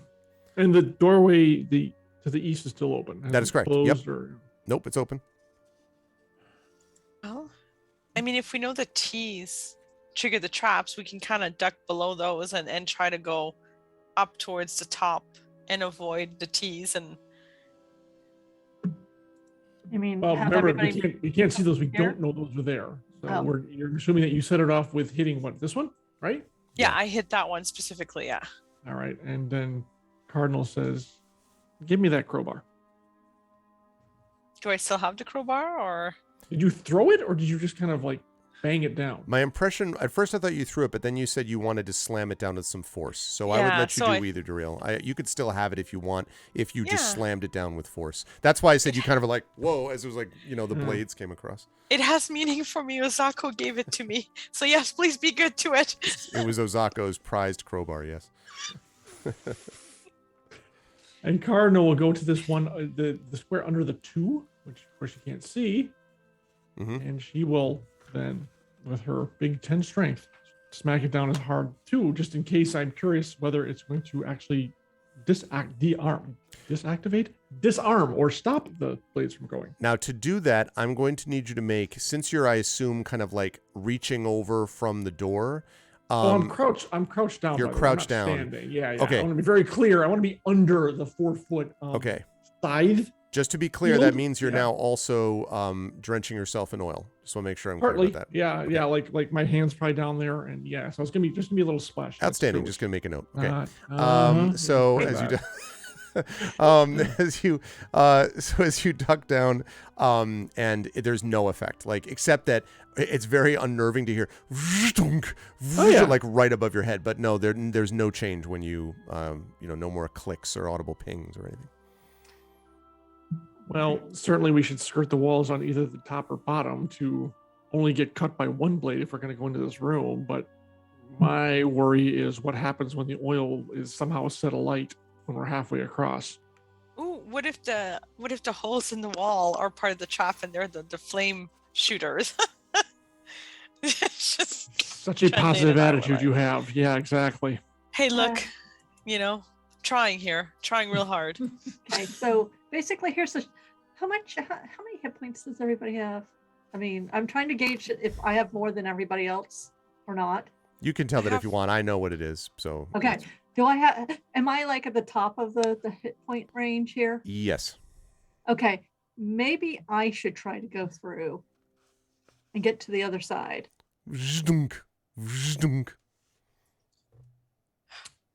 You're a hero, Toba, always. We'll never forget your sacrifice. Oh, I'm Well, planning to sacrifice myself. That sounds risky but reasonable. Do you want to be roped off in case something does happen and we need to pull you back? Well, if I'm lying, yeah, sure, we can do that. As I my am explorer's pack, I assume I have rope, and we probably have other rope, so we can probably Okay, make enough to get her so- across. I'd go up high on the wall here. Evens, I go down this side because Okay. I can't see the T's. So let me roll Right. a D20 and evens it is. So I go down the bottom side. Okay. All right. Because I am smaller than everybody, I can pretty much. Can I do a dash bent over? Yeah, I mean, you can, yes, you can dash. The question is, what's going to be the sort of easiest approach, I suppose. It's up to you as to whether you're going to, if you try to crawl underneath, or not crawl, but dash underneath them, you could certainly, as you dash underneath them. The problem is that the oil, because it's slippery, is considered difficult terrain. So it's going to make it hard for you to dash at top speed, and there is the risk of slipping. So as long as you're sort of like not, again, the blades can pass over your head if you're kind of ducked down with the proviso that the oil is covering you. But if you're going to run, there is the risk of slipping. So if I just move at my normal, if I do a double move. Yeah, I mean, we're not in combat either. So, I mean, like, we're not in initiative. So there's no reason you can just move it. Not yet. Yeah, I know. My intent is to let's see, I go here to here, down here, and then up and to this doorway. Get out of scything range. Okay. So Okay. what kind of roll do I need to make? Well, and to be clear, just so I know, you've got your pack. What are you carrying on or with you besides the pack and obviously your weapons at your belt, whatever? Oh, Actually, Cardinal's gonna suggest you leave the pack because yes, I'm going to leave the pack. Yeah. And if this goes very badly, make sure my personal effects get back to my family and tell them I tried to do well. And then I will actually keep my axe with me, kind of not on my back because it could it protect me? It could also get ripped off of me. So Okay. And you're not bringing no torches or anything like that, I assume. No, I have dark vision. I can see up to dark vision 60 feet. Okay. All right. So since you're doing it that way, I'm going to ask you to make a dexterity. I will take acrobatics for this check. Dexterity. And I will not tell you the difficulty, but it's easier because of how you're doing it. I'll say that. Okay. Well, you got this. I got this. Let's see. Roll. 20 plus 1. It is plus 1. Okay. I didn't fall. Okay. Yeah, so you actually are able to make your way, and again, the zhunk, zhunk, and despite your best efforts, of course, there's oil that kind of, coats the boots, and, a half a dozen times you think you hear sparks coming maybe from the blades, and you're just like, but you make it to the other side, and are now, like, in the little alcove, basically, where are we? Right little there. alcove, basically, right here. And it's actually a set of stairs that lead downward. And at the moment, the blades do not reach in. The blades are not reaching into there, so you're just there, rather soaked in oil. But okay, I like there are stairs here at the top. Bend over, come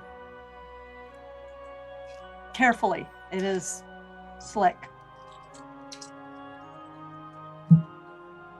And sharp. Yes, and I'm not certain if it was just me or if I was hearing sparking. But don't dawdle. But you can come across. I'm just worried about the fire that we're going to probably run into later. Ariel, you're next. All right, I will, and I will keep low to the ground and follow the same path as Toba followed. okay, I will ask you to make a similar dexterity / if you have acrobatics check that Toba made. Do I have acrobatics? No, I have deception and persuasion. Oh, that's exciting to me. You can certainly attempt to deceive the blades into not cutting. Can I? I'm not here. Persuade the blades. Don't hit me. You think that you should cut me, but really, isn't the unkindest cut of Capitalism is your enemy. Such an edgelord, God. Okay, I am rolling. Oh, good. Okay. Yeah, you're able to make your way very similar to the way Toba was. Again, very disturbing. Stunk, stunk, like right above you. And again, the telltale sound of what sounds like sparks, but nothing happens other than the sound of the blades, and you get to the other side in relative safety. Who's got my pack actually at this point? I'll bring it. Okay. I will fist bump Toba. I'm like, watch the stairs. Fist bump, watch the stairs. Watch our back. And I'm going to be there to basically be ready to grab and pull the next person who comes if they need it. So go ahead and move yourself over there when you get a chance, Dariel. And that leaves us with Uniga and Cardinal. Cardinal looks down at Uniga. Jerks your head over toward the other side. You mean I need to go next? All right, get up against the wall. Okay. And I just dropped your size a bit Uniga, to be appropriate. Yeah. And Okay, you know what Uniga's going to do. Comes all the way back here. Uh-huh. Gets a running start. and just belly slides Oh Lord. far across Nice. the canyon. I see, when I see that, I basically get to catch her. Okay. Well, so about that. So the belly slide, first of all, is great for the first 10, 15 feet, and then starts to slow down a bit, 20, and then 25 and 30, and you basically reach here, Uniga, and you are now like, your entire body is essentially coated in oil, and you're sort of like, whoa, shoot. You know, like you kind of like look up a little bit. I mean, you're not going to drown in a quarter inch of oil, but and right above you. Now, the good news is you didn't have to make a dexterity check for that because like you were right underneath, slid underneath, and now you can see your companions looking at you. You're about 6, 7 feet from safety, coated in oil, and the stunk, like Come on, right above come you. on. She makes several rude gestures up at the at the blades and says a few things in common that any of the other members of the party who speak common may well be like, oh. Oh, never. I'd We've laugh. heard worse. We've heard you say worse. Yeah. But she slowly kind of, like somebody who's planking at the gym, pulls herself up onto all fours and then starts working her As soon way as she across. gets within reach, I am down there grabbing her by whatever limb or clothing I can get. And Or pull her piercing, across. my earring. Ah! Yeah. Uh-huh. Okay. I doubt it. I think it's probably going to be hand. Right. Okay. Okay, so you're able to go the rest of the way, Uniga, and you're now on the other side, and that leaves only Cardinal on the western side of the room. Just think of it as moisturizing. Your skin will- does have a beautiful sheen. It just oils the armor. It's leather armor. I need to oil it every now and again. I'm sure. Just stay away from some fires. Probably a Cardinal- good idea. The Cardinal adjusts Toba's pack on them, so it's kind of on the front. She's got her back, hers on the back, and Toba's on the front to be Mhm. more balanced. Give Cardinal room. And then I am not taking that route Well, across. Thank I you. know you're not, but we need to give you room to get out. And then Stunk. Arv in a crouch. She will actually. She's going to also not take that path. She's going to take the. She's going to take the high road, so to speak, go up this way using the wall for balance, Okay. and basically crouch and duck walk the entire way forward. I will ask you to make a dexterity acrobatics check for me also, please. I Or have no dexterity or acrobatics, so. It's straight dex, and I mean straight, no bonus, baby. So yeah. Yeah. Well, 5. You got this. Just- so, unless there's inspiration forthcoming, which technically I should ask for to be provided before the roll, but I'll be nice about it here. True, but anyways. So, Chad, if anyone wants to draw that down you can. Otherwise, I will wait for just a moment to see if there's any forthcoming. All right. So when you get to about midway through, what face seems like an appropriate emote here, Chris? Right about here, you get through, and the blades on both sides, zhtunk, are also vibrating slightly the wall that you're holding onto, and even the floor slightly below. And as you get to the gap between them, the pack in front overbalances, and you end up slipping and stumbling slightly forward into the path of one of the blades. Ow. I need you to make a dexterity saving throw, please. All right, You're this is where I well. can use that inspiration, folks. If anyone happens to have one, would be kind of nice because this is straight up dex. Just letting you know. Yes, Give it a few before more said roll is made. seconds. 5, 4, 3, 2. Nope. All right. Well, hopefully that 5 got out of the way, so we'll see what happens. Da-da-da-da. Roll it. I got the tofu. Oh, Well, that's Holy duck. crap! That's Ow. unfortunate. Yeah. Oh no! Okay. Can we do anything to help? Yes. Can we do I anything think to prayer is help? useful in these situations. Indeed. All right. You are going to take a total of. You will take 35 points of damage as the Dead. blade slices right through you. And You're dead? Stunk, 27 points. I got nothing. I'm dead. Bye. And you That just was fun. drop to the ground.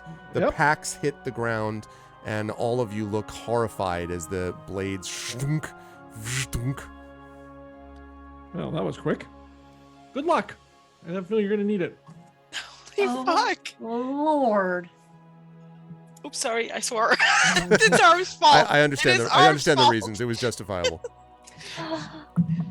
Wasn't my I mean, fault. when, he Blame the said, blades. when he said fighting phase spiders, which as I recall are pretty actually tough, I'm like, this is not for 5th level characters as far as I'm concerned, but whatever. All right, well. Who knows that these are level 5? Yeah, it is. Have fun storming the temple. Oh, Oh my gosh. And Unica's like, see, this is why. You do the belly slide, this is why. I'm fine. He could. This is my best friend. Is now in like at least two separate pizzas over there. This is why. You do the belly slide. From now on, you listen to me when I tell you to do that. Granted, the both of you were across here already before I even, but regardless, from now on, you listen to me. Now I have to decide if I want to go get my pack. leave it. It's not worth it. Let's keep moving forward. Cardinal wouldn't want us to risk it. Whatever you need, I'll share with you. Actually, I look around. Is there any way to turn off the plates on this side? You can certainly make an investigation check. See if you see Oh anything. my lord! I kind of hope not. But Yeah, that would be the worst. A big button. It's like, Off. off. investigation. Case Oh, of well. blades break glass. Yeah, this probably isn't going to be good, but roll. 20 minus 1. Now I get a really good roll. So 18. Okay. Yeah, it does not appear to be. It looks like it looks like there was no way to turn this off, although you would assume, since this was, a passageway into a temple, that there must be maybe it's a timed mechanism or something, or maybe it's, I don't know, but something like that. That's rough. Actually, how long were you in this room, now that I think of it? Because we can actually check that, right? I think you probably arrived. Have you been in here like 20, 25 minutes, maybe a half hour? Yeah. 20 well, according 25 to minutes. 25 or minutes. 25 minutes, yeah, based Okay. on Okay. So I will tell you that in about 5 minutes from now, the blades will stop. well, we won't be here to see it. Right. Yeah, we have to keep going forward. I turn and come down the stairs and I look. All right. I recite a small prayer to my God for Cardinal, and I am very angry and ready to stab something now. That was my friend. Yeah. Well, this Stabs is. Greg. Cool. I'm just. It's not me. I'm not just. Blame the blades. Mr. Balls and Strikes. It's, I was just waiting for the exactly. balls thing, yeah. Lord. Okay. If it wasn't for bad luck, I swear John wouldn't have Mm. any luck. Pretty much. Well, this character literally strength and dexterity for a paladin, both straight 10. No bonus whatsoever. I'm like, oh, that's fantastic. Yeah. Yep. So Okay, so what do we see in Yeah. group 3? What you see is this. So there are these broken steps, and actually I should say ascend, not descend. They ascend into a large room that seems to serve one purpose: the worship of the gleaming crystal skull, which is resting right here on the stone altar. There are 2 stone pillars which flank the altar, and both of them are decorated with detailed carvings of dragons.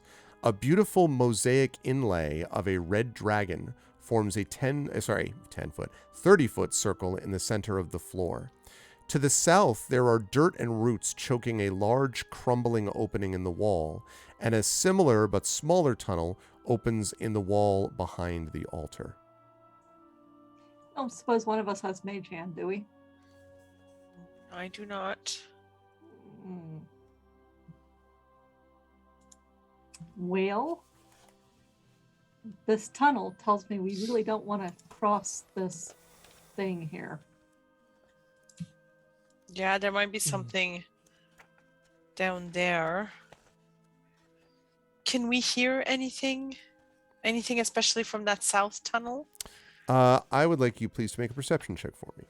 I would like to make a perception check. All of us, or just I would say, well, yes, I guess all of you. Perfect. Oh, right. I Oh don't wow. I got 6. You hear stunk, What is stunk. perception based on? Perception. So, I was repeating her question. What is what? what is perception based on? Wisdom. Yeah, wisdom. Wisdom, yeah. I'm too distraught by my friend's death, so I can't perceive shit. I can't blame you. Oof. You do hear, you think, although it's a little hard to tell from the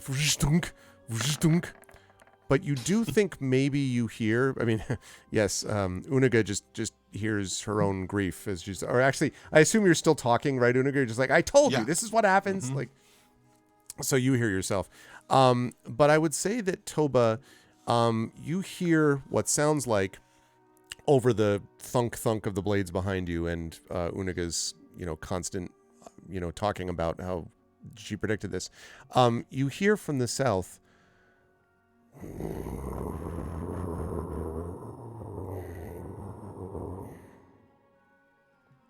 might be a very, very faint growling of some kind. Well, okay, I'm like, hush, hush, hush, hush, stop. Okay, well, the deep dark tunnel appears to have something that's growling in it, or is at least making a noise. Or we can attempt to cross what's probably a magical circle. Either way, we've lost half of the Gray Strike, and we're not going to lose the rest of us. So, which way do you guys want to go? Certain doom or possibly certain doom? Because that right there is what we need to get.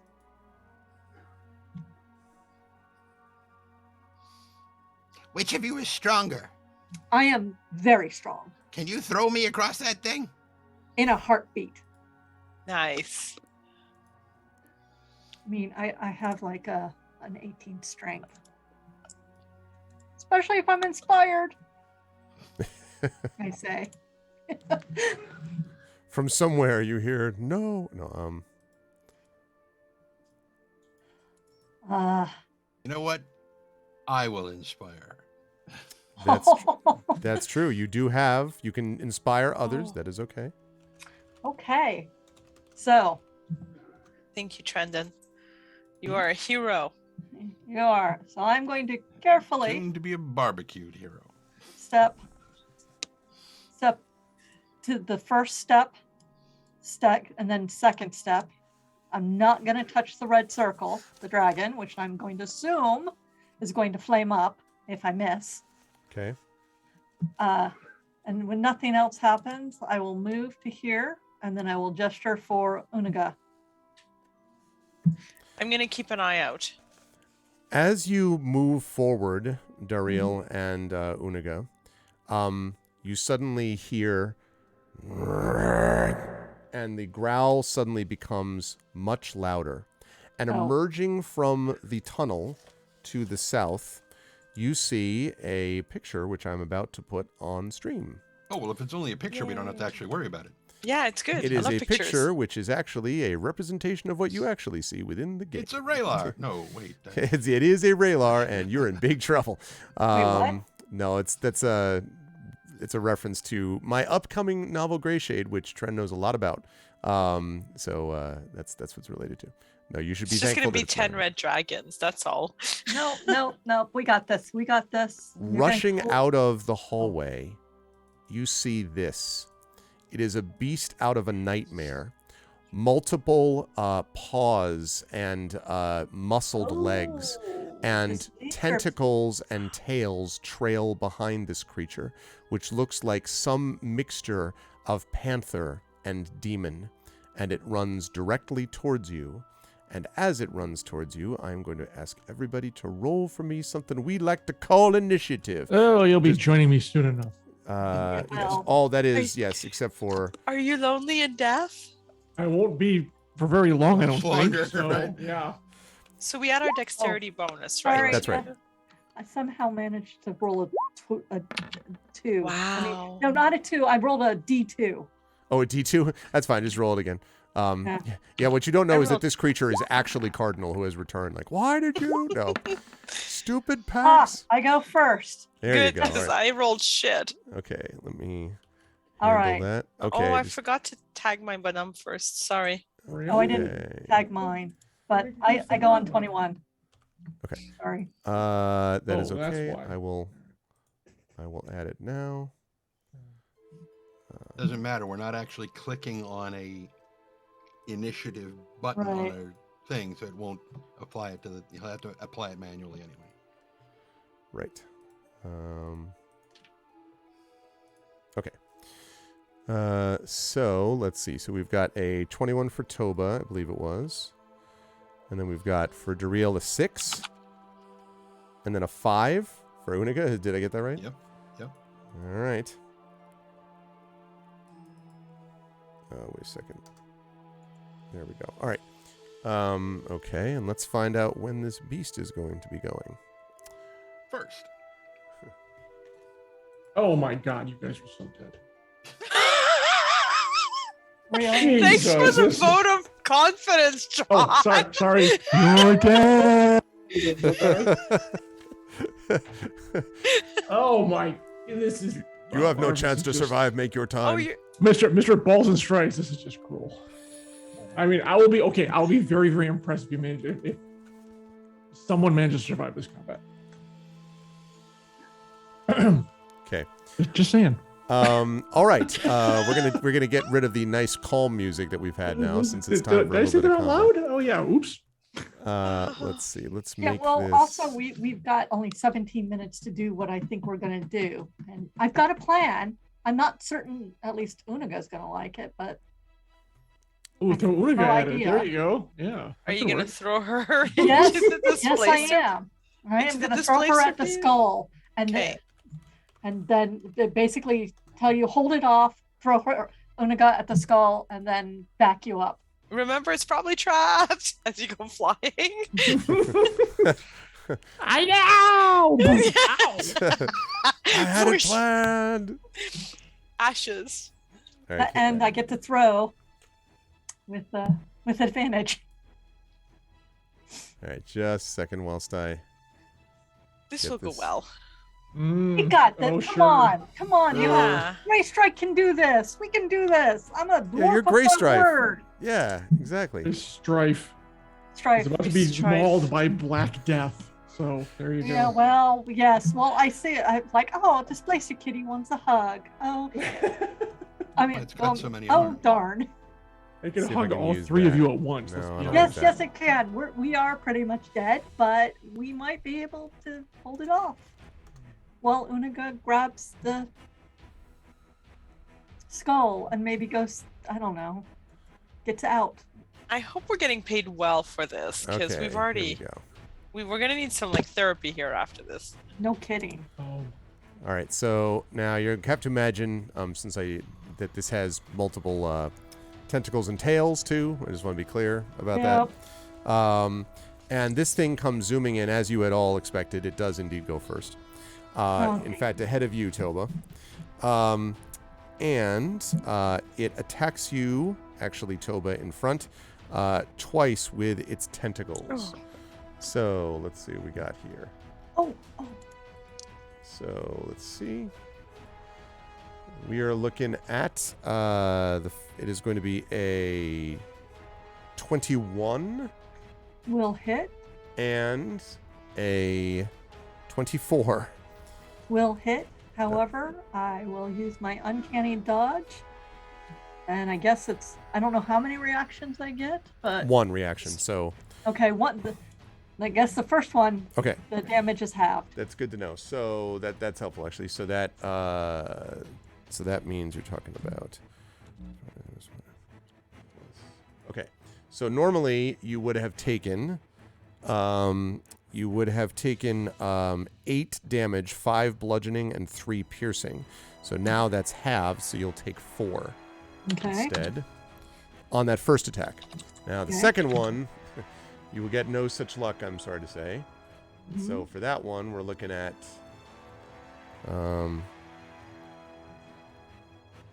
5 bludgeoning and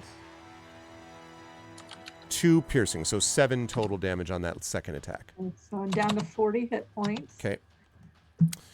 All right. And so the creature is there in front of you and makes that attack. All right. You are up next, Toba. You are facing this thing. So I cannot grab Unaga to throw her to the skull. Well, you could, but it's going to prompt an opportunity attack.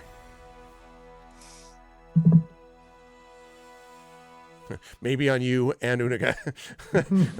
Just, double tentacles. No, I'm just kidding. It would not be both of you, but it would almost certainly provoke an attack of opportunity. This thing is right in your grill, Toba. Oh, damn it. Okay. Wait, who rolled what? Oh. I did. Never mind. You're dead. You rolled. Yeah, wouldn't have been doing very well in this combat anyways. I was just curious. Yeah. I critically failed my death. That would have been my initiative probably. So Okay. You're not even dying right. I am still going to do what I originally said, and I'm going to toss Unaga to the crystal skull. Despite the attack? Yes. Okay. Despite the attack. All right, let's resolve that, and then I'll have you do that. So I have advantage. So it's a D20 plus 4. Wait. Oh, well, that's 23. Okay. And for the throw, it does actually. I got the 23. It does actually miss you in the meantime with a 9, so I don't think that's going to hit you. So it snarls and lashes out with its tentacles, but misses you. Okay, so you are throwing. So you throw Unaga, and specifically towards the skull. So if it's on the skull here, it's on the altar. Yeah. Mm-hmm. So basically, my intent was to get Unaga here, just behind it. Okay, 5, 10, 15, 20. So you want to throw her 40 feet in the air. She's the one who said throw me.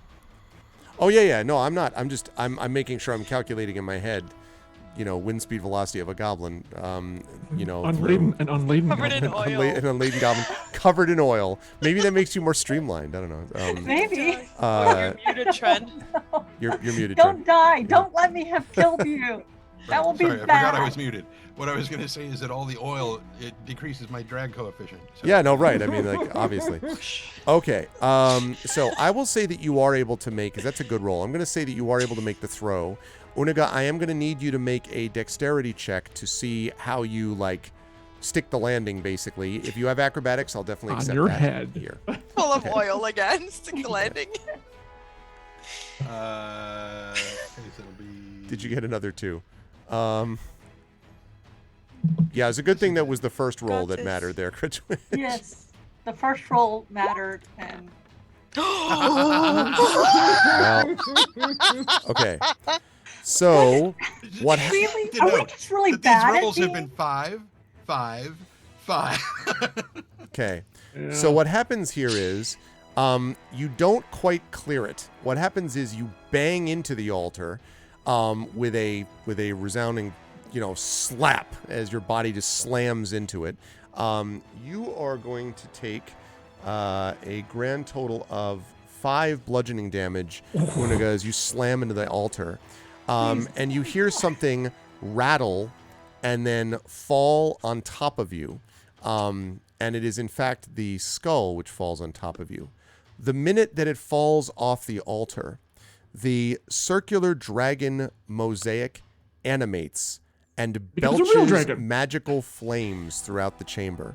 All creatures outside the mosaic must make a dexterity saving throw, with the exception of Unaga, who is somehow kind of on top of it with the skull on top. So basically that means that Daniela and Toba, you both need to make dexterity saving throws as this flame belches up. Yeah, I was about to say the special beast has to make one too. Right? Oh, yes. No, you're quite right. No, I wasn't going to forget. Covered with good times. wonderfully Good times. flammable fur. wait, why is Also it- wonderfully displaced, though. Just let me. Oh, okay. 17? Please be enough. Okay. we'll discuss that in just a moment. I'm not sure what I did, but apparently, wait, why is this not just rolling? Okay. Natural 20. Very nice. Wow. Apparently, Oh, fear actually- accomplishes quite a bit. Yes. So one of the things Oh, that actually sorry, it's helps here, plus- Toba, sorry, what? Say again. I'm sorry. I misrolled. I got an 18. You got an Oh. 18. Yeah. That's actually extremely important because I'll tell you here, it's an 18 that you needed. So that's really important. Now you're still going to take damage, but not nearly as much. So let's talk about what happens to each of these. You will be happy to know that the Pantherus tentacled creature literally is just incinerated. This thing absolutely scorches it. Now, you may be thinking to yourself, wow, that must mean it did a lot of damage. Yes, it did. Now let's talk about the damage that's being done to the party members. Although they Holy did, unlike crap. this creature, the creature did not make it save. So these folks did. So let's see. We'll get rid of that, and we're looking at...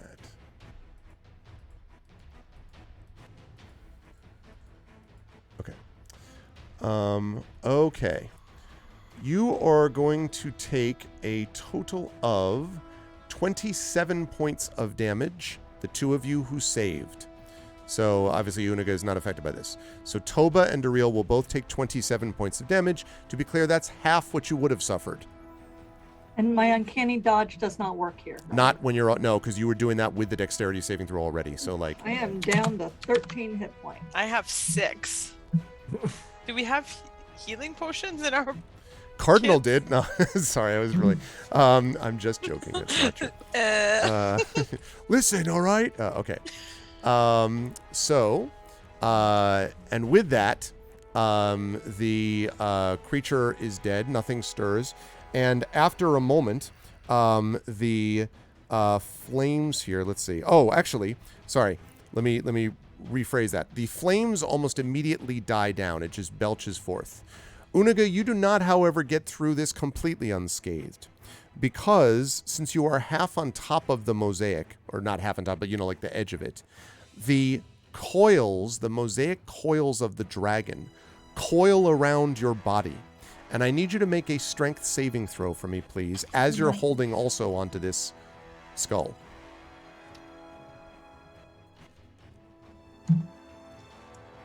Oh, yes. And I'm going to say one other thing about to Toba and Dariel for a reason in a minute. Okay. Yeah, that's good. So you managed to, you basically roll out of it. Uniga, I'm guessing, by the way, you're rolling now that the flames have died out of the mosaic, but correct me if I'm wrong. Okay. So now, Dariel and Toba, now I need you to make one more dexterity saving throw. This is not for damage per se. This is to see whether you avoided being set on fire, since both of you are covered in oil. Oh. Oh. Oh. That would I be a rolled an natural 8. 1. Be a natural Those of one. you at home. You rolled an 8? And an 8. Wait, is it a dexterity? Yes. Dexterity Okay, save. it's a 9, but Okay. So, both of you are on fire. Now, the good news is that you're only going to have to take, let's see, because that was the creature, because you threw yourself, so Toba went. So this is Dariel first. Okay, so Dariel, you are on fire, and you are going to take 5 points of damage, Dariel. I have one but hit now point left. you can now stop, drop, and roll, though, if you wish. You could do that and put I'm yourself out. stop dropping and rolling Okay. and looking for a healing potion in my bag.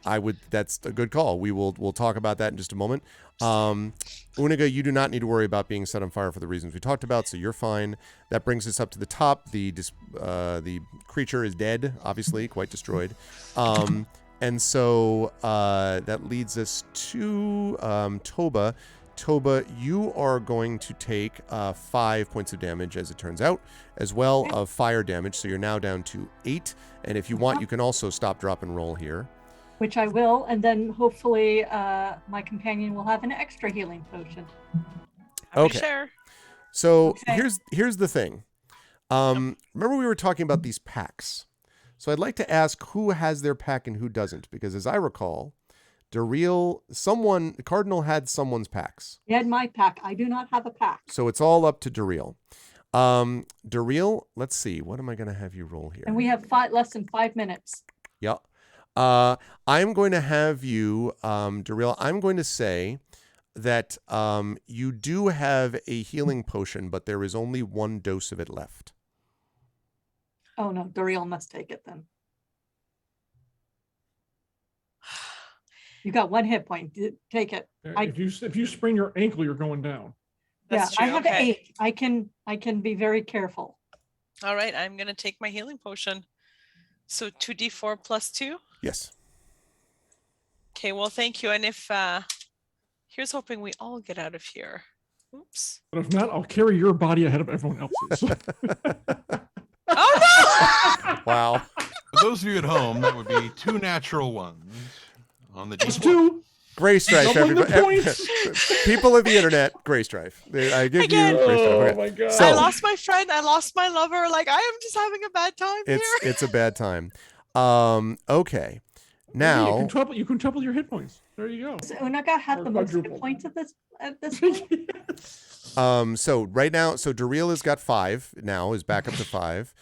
Toba, you've got 8. Unaga has 28. And for those of you who may have lost consciousness, Cardinal has 0. But you are now, the good news is you are now out of initiative, and you are now dealing with just, the room that you see before you. The flame is sputtered down again. The dragon is not stirred again. Unaga is looking very dazed, but also relatively less hurt, I guess. And Unaga, you have the skull that you're holding. I'm gonna get us on the stairs. I'm like, get on the stairs and Let's get out of here. yes, but the question is that trap gonna go off again if Unaga comes this way, or Can you she throw go- me back? No, not from this angle. It was probably triggered from the skull falling off. And so Unica will go over to the side of the thing where the mosaic is closest to the wall, and we'll try to skirt along, like kind of tiptoey, almost like a wall run to try to get around. Yeah. So you're talking about like here-ish, basically? Or here. Yeah, Oh, okay. Yeah. Well, you tell me, like which side? yeah, Are... basically coming up here. Okay. And then not literally a wall run, because I don't think that would really be possible. But to go from there to here. Skirting it without touching the mosaic is going to be almost impossible unless you try to jump over it. So you're talking about, now it's not, obviously it's a mosaic, so it's not like a wall, but Right. you would need to like take off here, basically, and end up on this side. So you're talking like a 10-foot, 11-foot jump. Yeah. So you can try that if you want. Okay. So so go ahead and move yourself back over here just for a second. Let's see how that all works. So again, for the second time tonight, Unaga, I guess, backs up to take this run. So Unaga, where are you starting from? Like if you're, are you taking a running jump from that? Okay. Getting a good 15-foot run. Okay. All right.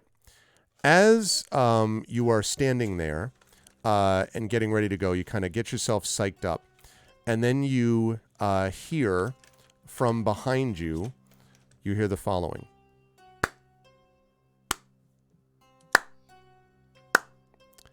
And emerging from the eastern tunnel from the shadows is a short woman dressed in colorful explorer's garb with a wry smile on her face. A purple scarf is draped over one of her shoulders. "It looks like you've led me all the way to the skull," she smiles. Behind her, a squad of undead warriors marches forward, their eyes glittering with cunning. Oh dear. And I will tell all of you, since this is a flashback, that you were looking at, although these characters do not know this, a younger form of Irulin Karnak. Oh. And that is where we will take our break, as the timer has gone off. If you Damn are right. enjoying this as much as I am, chat, so far, please make sure to follow the channel and do all that good stuff. You're watching the incredible Infinity and Beyond crew who have been dealing with a lot today in this flashback sequence. But again, this is setting the stage for what their main characters will have to deal with in the future. So keep that in mind. If you're like, my God, that's deadly. Well, just sort of a thing to keep in mind, and some details about Irulin Karnak in a younger form. But we'll talk about that in just a little bit. We'll be back here. It's 9:28, so we'll look to be back here at about 9:35. We'll take about 7 minutes. And chat in the meantime, we hope you will do that as well. We are watching Trendane Sparks, Marie Bilodeau, John Helfers, and Jennifer Brozek. And we will be back in just a little bit. Hold tight.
Okay. And then she is going to. Never mind. Well, Yeah.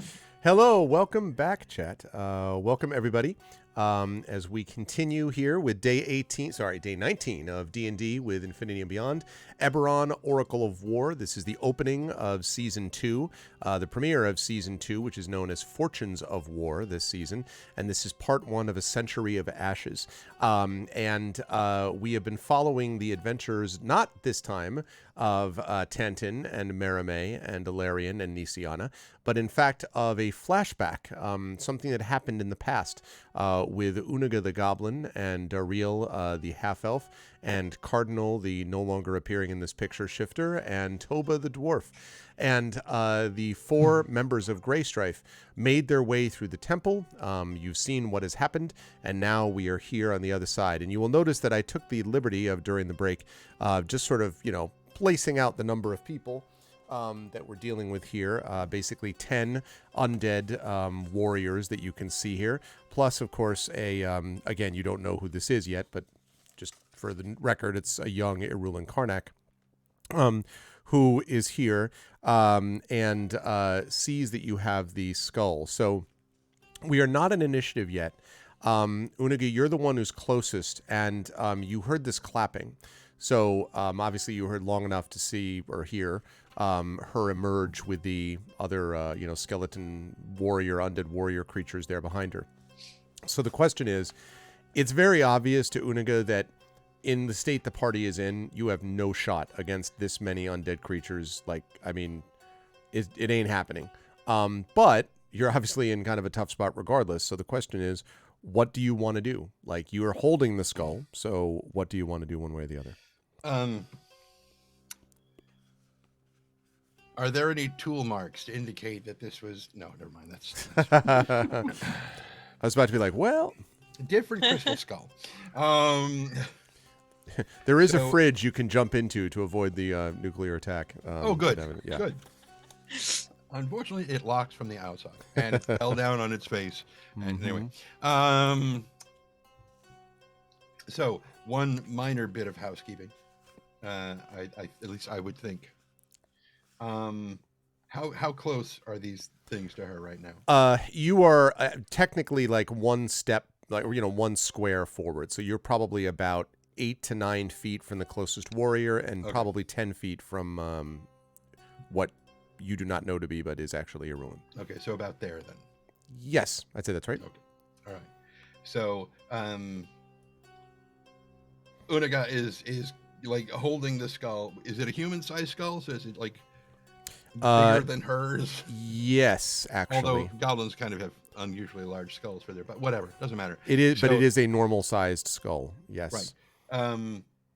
So she is going to basically look at the skull and look at all of them and look at Arulian and be like,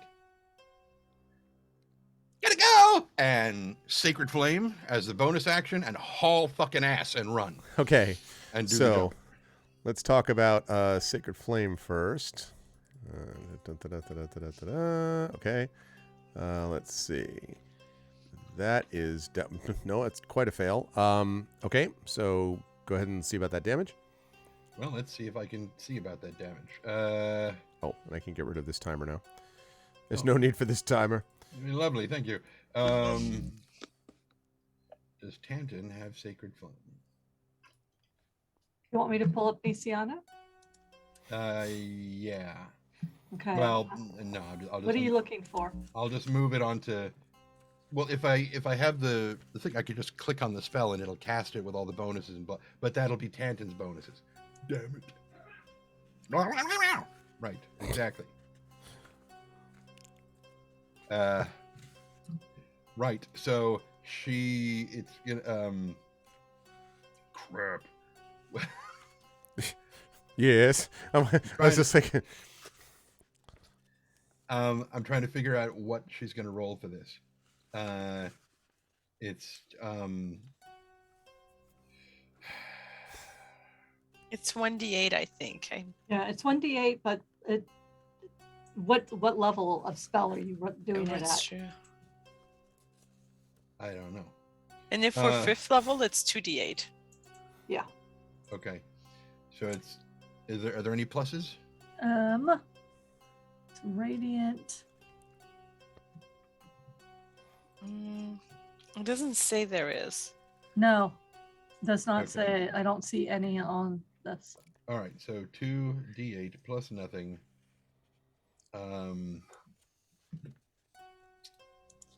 Yes and no, because there is some addition.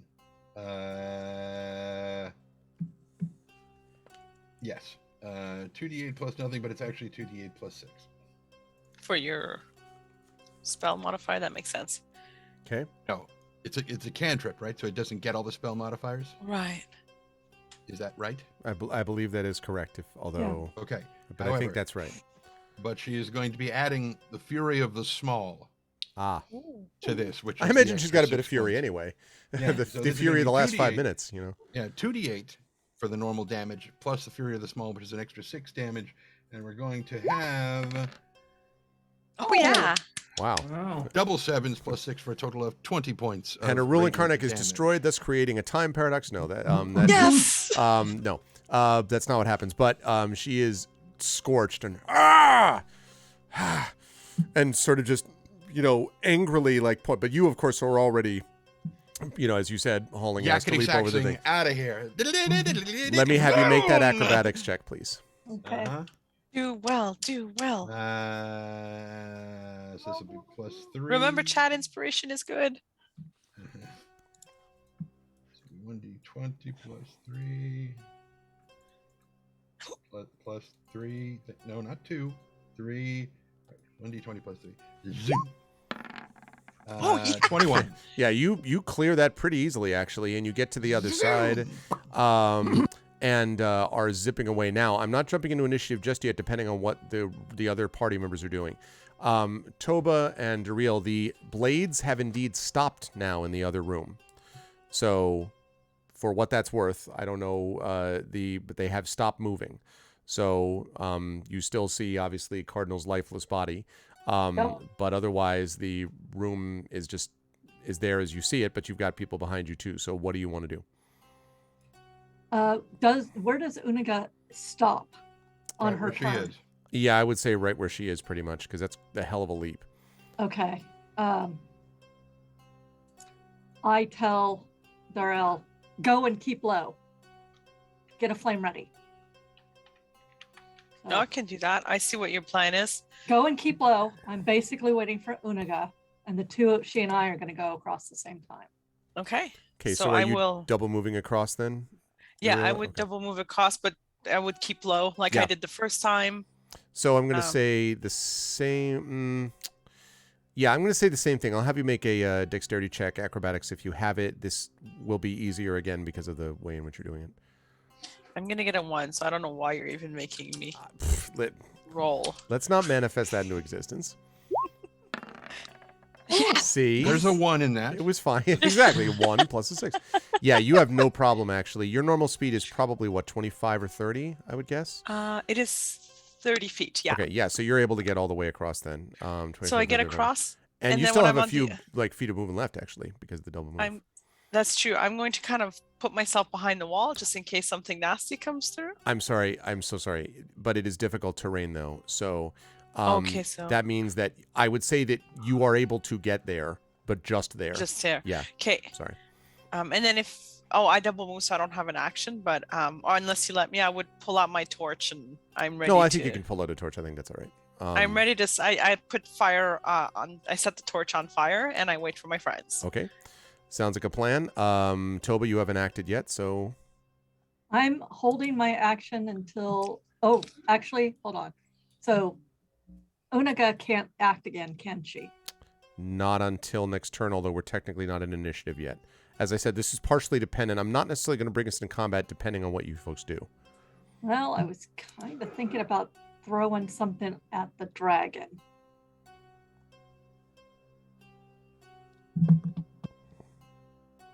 But that would also hit Uniga.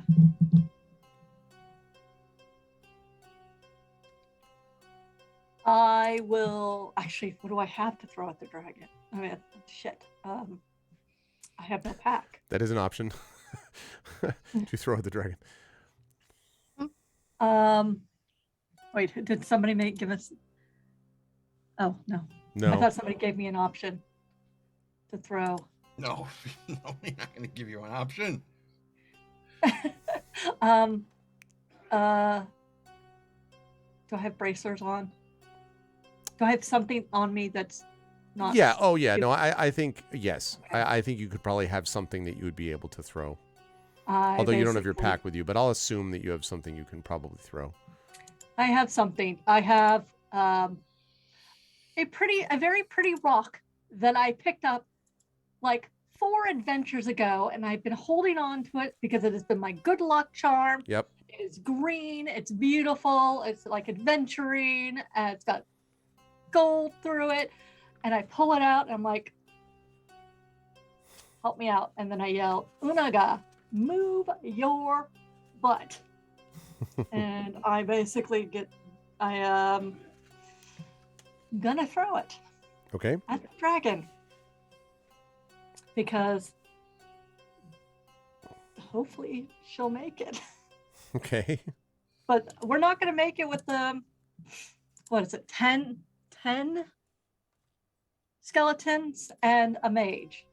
Because necromancer. Clearly got to be a necromancer. Like, move your butt. Okay. And I throw the rock. Okay. And you're throwing it at the dragon, to be clear, right? At the dragon. Okay. So and then are you doing that and then turning and running, you saying? So you throw it and then you're booking it, or? I did not actually see if the flames went up the thing. I am actually going to move down the stairs. No, I'm going to hunker down because we're down. I'm going to take cover, basically. Okay. Your rock clatters on the stones and nothing happens. On the mosaic, sorry, nothing happens. Oh, that was Lost your rock. Bad, and I lost my luck. Damn. Oh well. I'm waiting for Unaga. Okay, well, these ones start to, and she sort of staggers forward. Stop! Yelling and at you, Unaga, and then these creatures move forward, a fell light in their eyes. Right, this small army. Okay, Unaga, what are you going to do? Following instructions and hauling ass. Okay. But before she does that, of course, she kind of glances back and has the skeleton. And starts moving. Hey, Rock God. Okay, now, are you basically like rolling, like, just freaking steaming down the stairs and into the next room? And like, how are you doing that? Pretty much. You know, getting very holastic. Okay. Towards this direction, and as she approaches, Toba, is that right? Mm-hmm. Yeah. Yeah. She kind of looks up. She's like, "We don't want to be in this next room when she starts casting fire." And zoom. Okay. I'm following. I'm keeping low. Okay. I will need both of you, please, to make dexterity checks for me. Again, acrobatics if you have it. As you cross this room again. As the, sting, since the blades have been reset because of Duriel. It's a good question, Rock God. Who are these people? Okay. And let's find out what's going on with... We didn't fall. Okay. That is true. I need you... Okay, so I would say that... Unaga, you're able to make it, I would say, to here, because you were hauling it the whole time. Toba, I would say that you get about here, and maybe something causes you to, glance around, or maybe it's the sight of Cardinal's body, lifeless, that stops you. But at one point, your foot slips slightly from underneath you, and you stand up a little higher than you should. I need you to make a dexterity saving throw for me, please. Can I also make my uncanny dodge reaction? Let's find out how much this hits you for if it's going to hit you first. Let's start with that. Yeah. Oh no. Oh no. Join me. Just roll high. Roll well. You've been doing 20s. Ooh. 7. Not great. Well, so now you will be able to do your uncanny dodge to have the damage that you are about to receive. Just give me a moment whilst I calculate that. If it's more than 8, I am dead. Well, let's Because see. I did not get a potion or anything. No. I know. And your pack was there. That's what distracted you. That's All your right. other That's rocks it, are in that's your it. Like, pack. oh, I could just reach it. You are going to take 15 points of damage. 30. It would have been 30, but you have it to 15. I have died. Oh. So Oh, no. Toba does not. Getting Unaga and the other out was my main thing. I have given my life for Grey Strike. And as Toba drops to the ground, Duriel and Unaga, you see the sort of fell figure of, again, this person who you do not yet know, walking towards you. She is still smoldering, and there is just this light of rage in her eyes, and she is lit, not only from the flames that she has behind, but also just this purple, this shock of purple that's from the scarf. As Duriel, you and Unaga, I assume, are standing there. What do you do, Duriel? Like, I have a feeling I know, but Yeah, I take a moment and I just say our deaths will not honor theirs, and I throw down the torch.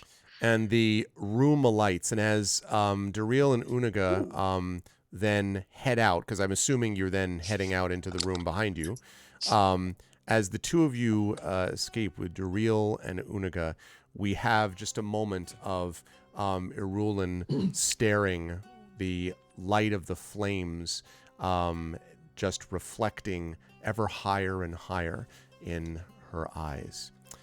Let us move forward, everyone, to the present. We are here with, of course, the King's Citadel. And we are here on an elemental train known as a lightning rail. I'm going to stop this music here, and we're going to bring ourselves back to our more familiar Chattanooga choo-choo. music. Yes, exactly. Don't take the A train. No. By the way, Marie, thanks for the cremation to make sure we didn't get raised as undead. Pretty cool. Appreciate it. Mm-hmm. Well, you know what? You will be remembered if we live for like more than a minute. Okay. I was worse for Jen. Almost made it out. That's the thing. Almost made it out. know. Yeah. Yeah. I roll really well until I do. Until you didn't. Okay. So, and that will, and everything that just happened there, chat, is going to have an effect on things going forward. So, but we will talk about that in a little bit. So, as you know, deep in the Mournland, you found this strange artifact, this Oracle of War. And this device provided vital tactical advice, but soon malfunctioned. And you remember the mysterious verse from the Draconic prophecy that it stated, which was, "When dark lanterns flicker in the light of the silver torch, the king in green rides north on a bolt of steel. Two nations prepare for war, as all eyes turn to sky blue." And then the oracle began to repeat the words, "Third protocol activated." What did that mean? Who made the device? Why were they willing to kill to get it back?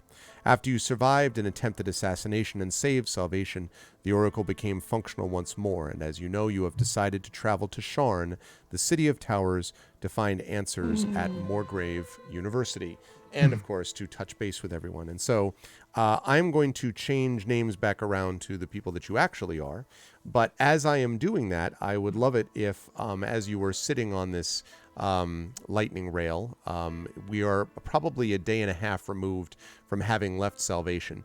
And I do want to note that I don't know if any of you have ever traveled on a bullet train. Have you actually traveled? Not a bullet train, no. Okay, so a bullet train, one of the things about that is that it's technically got a partially a magnetic field slightly that it rides on, so it's a surprisingly smooth, almost disturbingly, because when you get to a certain speed, like you're expecting to feel certain movement underneath you, and like there's none of that, at least for parts of it. Here, there's also very little of it, but there is always, when on a lightning rail, the faintest sense of almost like a static electricity at all times. There's a slight buzz and a tingling in the tips of your fingers and in your hair that you can always feel a bit upon this. And of course, you know that part of that is from the elemental that is bound to this thing, which allows it to go at the speed that it does. But otherwise, it's actually quite nice accommodations inside. And you were in the dining car, I would say, sitting and speaking to Hilar Brissal and to each other. And so if any of you have anything that you wish to say, whilst I am changing names back on these things, I would be happy to entertain such discussion among the four of you now that you're back to your normal selves, so to speak. I need 15 seconds. Arby said we're pretty much alone in here. Except for Hilar. I mean, yeah. But other than that, yes, you were in a kind of private dining car. Happy New Hour! There we go. Now I'm done. Okay. The Tanton is kind of sitting off on a table right next to the rest of the group, and he's just got parts all over the table, and he's working on something that, if you watched Captain America: Civil War, the scene where Rhodey, as the War Machine, pulls that multi-segmented electric sword thing. Yep. It kind of looks like that, but it's not turned on yet. But it's like this big shaft with these spiraling bits of like crystal and wire and whatnot. You're making an anime weapon. No. What does and I didn't say that in character. okay, that's true. You didn't. Because Valerian doesn't know what the hell anime is either. Right. Yeah. So Tenton's like, I'm making an anime weapon. Without anybody. Anyways, so but This will be 17 times the size of the person who wields it. and yet the people just swing it around like it weighs nothing. Yes. Anyways, but Valerian does have a question for Hilar. Okay. Have you notified them we're on our way? Are there people who will meet us to escort us to a place of safety? Yes, that is to say the first part of it anyway. I have notified them that we're on our way. As to whether or not it's going to be a place of safety, well, you haven't been to Sharn before, Ilarion, but I can tell you that there's not much safety to be found here. The most that I can promise is the fact that it's not going to be anyone who's directly gunning for us immediately. At least I don't think so. We, however, do have a couple of possibilities. When we get there, we're going to have us kind of a guide, you might say. Someone who might be able to bring us to one of several places. Of course, you all can go wherever you want, but it's important to keep in mind that you've got the thing. And speaking of which, what have you done with the thing while on the lightning rail? I know this thing was hidden, Tanton, you had it like under, sheets and stuff like that or whatever, or tarps, but like... It's actually in a box. Yeah, it was in a crate that we got. There was the crate that I got from, what's her goblin? Bellalure. Yeah, thank you. I got a crate from her, and then it's inside that crate, and it's also covered with, tarps and whatnot. And some of our equipment that we're taking back is also on it, and Spanner is guarding it. Okay, gotcha. All right, I was just curious. Okay, sorry, I need to go, Larry. The last time I was in Sharn was more than a decade ago. I imagine the city's probably changed fairly significantly since then. And he nods and he says, yeah, sorry, he would have known that if you'd been there once before. That's my fault. Yeah. That's my mistake. Yeah. So he says,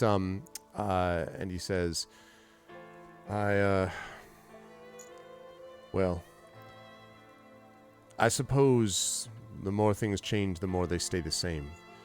In some ways, it was least affected by the war. The capital city was so set back, so far away, basically, from the rest of the battle that it never really saw any direct action. But you could see what happened to the people of the city as it went on. They got more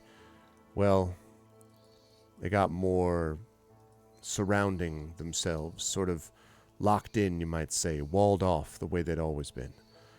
And Sharn is a strange city at the best of times. It is, in many ways, a wonderful place, At least a place where one can find all sorts of wonders. That's assuming you can afford it. And there's incredible amounts of problem with rich and poor here.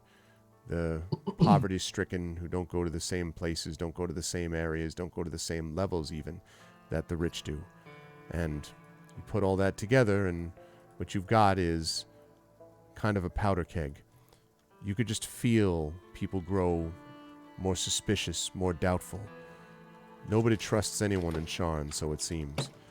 There's good people there, for sure. Finding them is the problem. Salvation had some of that too, but at least with Salvation, you tended to know what you were getting. Here, the people of Sharn, well, half the time they're telling you the truth, half the time they ain't. And the problem is, even when they ain't telling the truth, you can't tell if it's for good or bad reasons. You got to have your wits about you, they say, if you're in Sharn.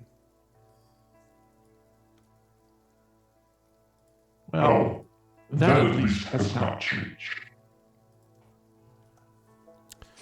And he nods, and he leans back and he says, I do have one other concern.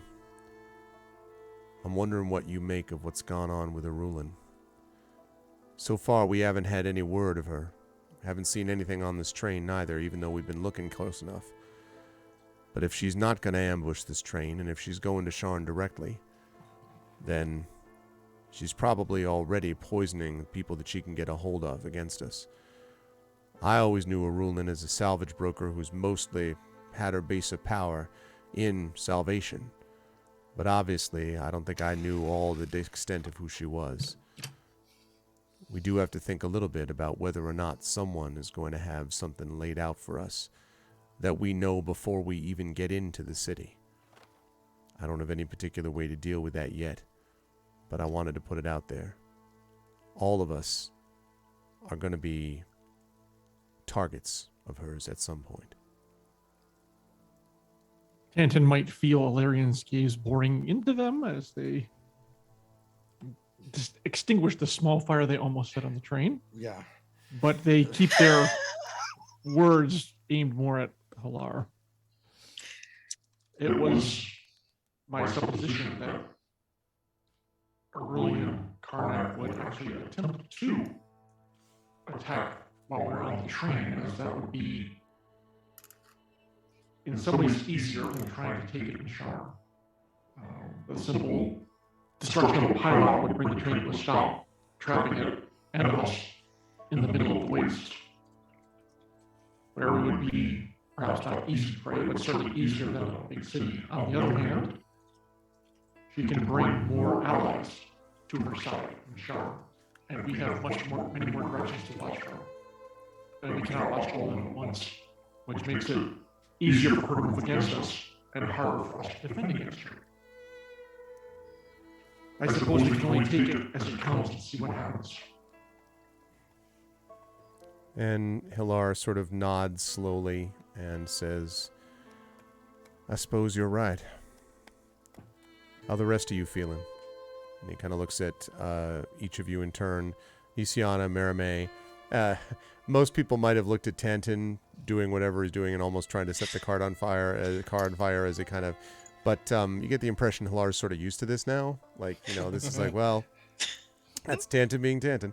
And so, but he kind of looks at all the three remaining who haven't spoken yet. And Nisiana has been looking out the window, basically. She's kind of not, she's like, what? She's a little distracted. Okay. I'm going to give my sister kind of a quick glance, having seen what she does, and then try to take attention away from her while she can recapture herself and just say, I mean, one of my big concerns about heading back to Sharn is, what are we going to do with that giant box? Are we just going to carry it with us wherever we go, or is there somewhere we can kind of safely stash it? And Hilar nods and says, well, since it's Moorgrave that you wanted to take this thing to, it means that we're probably going to want to bring it straight there. If we get a whole phalanx of guards and a whole group of others, sorcerers and the like, to kind of surround it, it means it's going to bring attention of every eye in the city towards it. So we might be better off with speed and secrecy. Sharn, you know, has got a lot of people. You remember that yourself, Marimé. 500,000 people live there. And when you think about that many people and that many levels of the tower, well, or towers, I should say. That many levels of the towers, well, there's a lot of strange things that happen. Maybe we can try to be one of the less strange ones. But that's the only best idea I had. Kind of glance at Tanton. Do we know somebody in the university? You probably do not, but you know that Halar has arranged some of this. Although I will say, I don't suppose that anyone has a Dezina Museum researcher or Moorgrave University professor background. I didn't think so, because I didn't think you'd go in a particular way. Let me check my sheet here. Hold on. Is it on your CV? Yeah. I just want to make sure. Yeah. Gee, I don't see either of those very, very specific backgrounds. Yes, indeed. Yeah. So no, you don't know anyone in particular, although you certainly know of Moorgrave University, and probably Nisiana, you would have encountered them during time in Sharn. You know, like you probably would have run into a professor or two from there. It wouldn't have been that surprising. Moorgrave was quite well known. But you know, as far as someone that you would know well enough to be like, yeah, not so much. Now, you could of course go to House Durasco if you wish to try to find them. Use them as a sanctuary. Depends on how much you do or don't trust them. Again, Tanton could try to go to House Cannith, but we've already heard reasons as to why that may be problematic in terms of going to House Cannith. So I don't know about that. But those are the sort of immediate possibilities that come to mind. Or just get to Moorgrave as fast as possible. It could be that too. Yeah, exactly. You did your internship there. Yeah, sure. It's kind of like going to be like, oh, we're just going to show up at this university with this really incredibly dangerous artifact and say, could you store this for us, please? Listen, that happens all the time, all right? Like, look, my university, we get 3 or 4 arcs that show up, every day. And Pop. we have a big warehouse where they all go. No. I'm gonna. Oh, yeah. Go ahead, Marie. I'm just gonna say I'm gonna ping my sister and just be like telepathically and just be like, "Are you okay? You seem a little bit off." I don't think we know what we're doing, and I don't like it. I mean, I trust my house, but I can see reasons not to. But we have a giant box with a war-inducing thing in it. We don't know what to do with it, but we're headed to Sharn anyway. So what are we going to do? I mean, do I contact somebody from my house and say, hey, we need sanctuary? If we all talk about it with our friends, chances are we'll come up with a solid plan or something, at least the least dangerous path, I'm hoping. She just kind of shrugs and looks at Halar. So, because he didn't hear any of that, right, obviously. No, he did not. So he he's basically saw the two sisters look at each other. While they're having that conversation, though, Larian does have a follow-up question for Halar anyways. Okay. So, and they probably have a suspicion of what those two are doing, but, it's all good. Okay. And so he says, they say, and this Moorgrave University, is it? And he that nods. what it's called? That's what it's called, yeah. Just how the word fortified is a bit much, but how can we be assured that they are also will be acting in the best interest of not only Sharn, but of the continent? And he nods and he says, it's been something I've been thinking about too. I think the answer to that, at least the best answer to that I can give, is that there are... Moorgrave is known as not the most learned place in all of Corvair, or even in some cases the most learned place in all of Sharn. That seems But- rather silly. And he looks at Tanton and he's like, why? It's a university, isn't it? He nods. It seems like it should be very well learned. Ah, but that's the exact thing I was going to say. That's why I say it seems odd. Well, it seems strange, I suppose, to think of a university as being less than that. But the truth is, there are some other places with more of that knowledge. But the more knowledge you get, in my experience, it creates more of a desire for power. More knowledge, more information, more evidence. The people who work at Moorgrave tend to be good, solid people. They tend to be good researchers. They do good work. And they happen to have some of the best options available for the Draconic Prophecy. At least people who are experts in it. Now, I ain't spent all that much time in Moorgrave, but I do know that they have some strange creatures there. The creatures that aren't necessarily part of the mix in terms of political machinations. Oh, I'm sure there are some that would be, but Moorgrave is a little more, well, focused on what it was supposedly founded to do, to track down information and knowledge. Originally, Moorgrave was founded by survivors, not of the last war, but of wars from centuries before. They believed that the more knowledge one had, the better an opportunity one might have to rise above the ignorance that caused conflict. And he kind of shakes his head and he's like, I don't think they realize just exactly how ignorant people can be. And then he goes on to say, that said, though, Moorgrave, of all places, seems to be, well, the most safe option, other than taking it direct to the government, going basically straight to the king or the equivalent. But we already talked about that.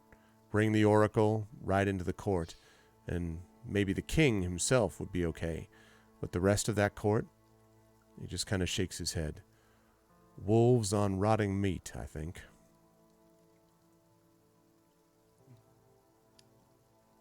It does seem like the university is our best, our only option.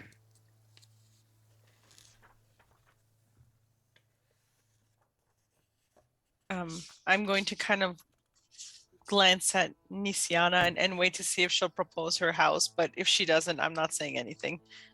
She's not going to propose her house because, one, if they had that, her house would be attacked. Flat out. Flat That's out. fair.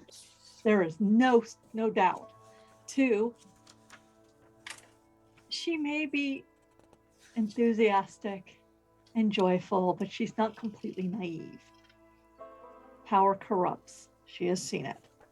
So, if we can find someone in the university who is all about knowledge and would rather deal with the knowledge than use the thing, or at least keep it protected for now, that is our best bet. And I hope Pilar knows what he's doing. But he hasn't let us down yet. So, there's that. Sounds good. And So that I'll just last shrug. bit is- yeah, that last bit's to Marie. okay. All right, so I'm just trying to make sure I get to the 2 spots here. This and then this. And then this. There we go. Okay. Right. So, okay. The other thing that Hilar points out to you as you're continuing in your journey is that many of the people that are sort of, that again, it is a place that where they try to do the best research they can, and they try to do what they can to sort of do the best options. However, because of the nature of this university as not being the most elite, but being clearly the best suited to handle things about the Draconic Prophecy, it means that it has begun over the last couple of years to build up a bit of a reputation as being a place where more and more uncomfortable questions are being asked. So that is to say, you know, sort of people with shady backgrounds, right? Sort of coming up to them and asking questions, and then sort of like trying to build relationships with the professors and the staff and all that there, in an effort to be able to have information passed along to them. So basically the idea is, although Hilar believes that, you know, in the main, most of the people at Moorgrave are trying to do the best they can, as ever, the surrounding environment may mean that there may be others who will take note of things that happen at Moorgrave. So again, it's one of those like keep your eyes open type of deals. The other thing is that there is the guide that he's hoping, the guide that he's hoping to have speak to you was going to be bringing you and Halar to Moorgrave, knows more about that place. And it is a person known as Callie Alran, Kalraran.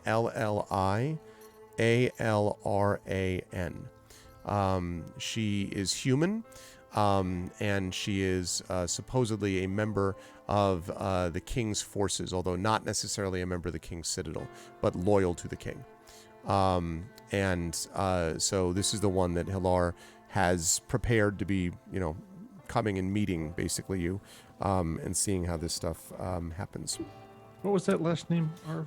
Aaron, or Aaron, A-R-A, sorry, I beg your pardon, Alran, A-L-R-A-N. Thank you. Yep. So, as another day or two passes. Yeah, there's actually one. There is one. Oh, sure. Thing Go ahead. I'm sorry, Nisiana. Nisiana just suddenly says, "The King in Green. The Emerald Cloth comes from what country?"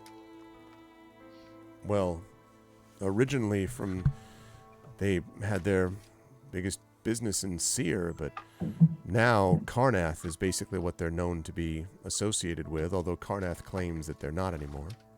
I can see it. The King in Green rides the silver bullet. Is that what that was? Was that the Draconic Prophecy? You asking me or you asking him? I'm asking him because Nisiana, she's been thinking about this, and I'm just like.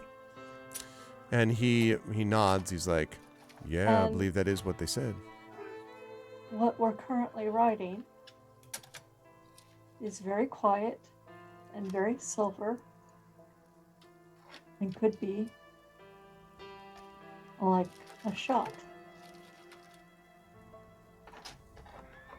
And he nods and he says, that's true. You think that we're headed into danger then? Or it's already on the train. And he looks around, still there's nothing in the car, but you all can feel kind of the darkness, press upon you a little bit, just on the outside of the train as you're heading towards the nighttime. It's just kind of coincidental of all this happening, and then the lightning rail suddenly starts working. I've just been thinking about it. He says, well, I told them that myself about getting the thing working again, but he nods. He's like, I suppose it's quite possible that there's something that we're not seeing. My experience with the Draconic Prophecy has been trying to figure it out is more likely to turn you back on yourself again. There's some, who believe that there is no such thing, that all prophecy is a bunch of people trying to make things up for their own purposes. But I don't know. The mirror is perfect when you look to the past.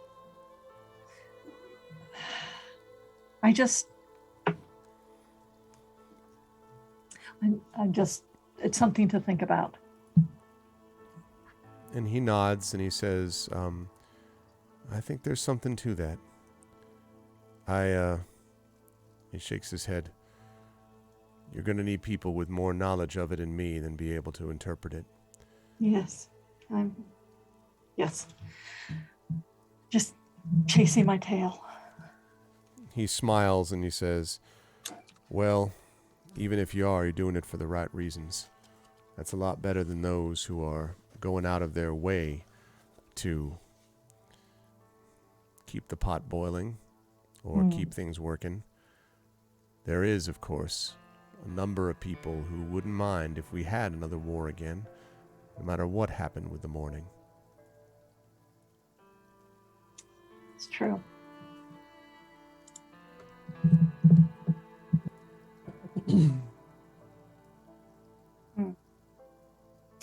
That's basically all that that's from the outside. That appears to be why she's been very distracted. I see. Okay.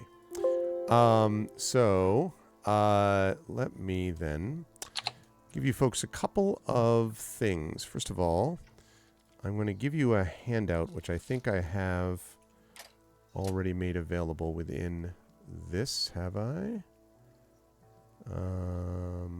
Okay, no, I have not. So I will put this up first in... oh, actually, maybe I don't need to do that. Hold on a second.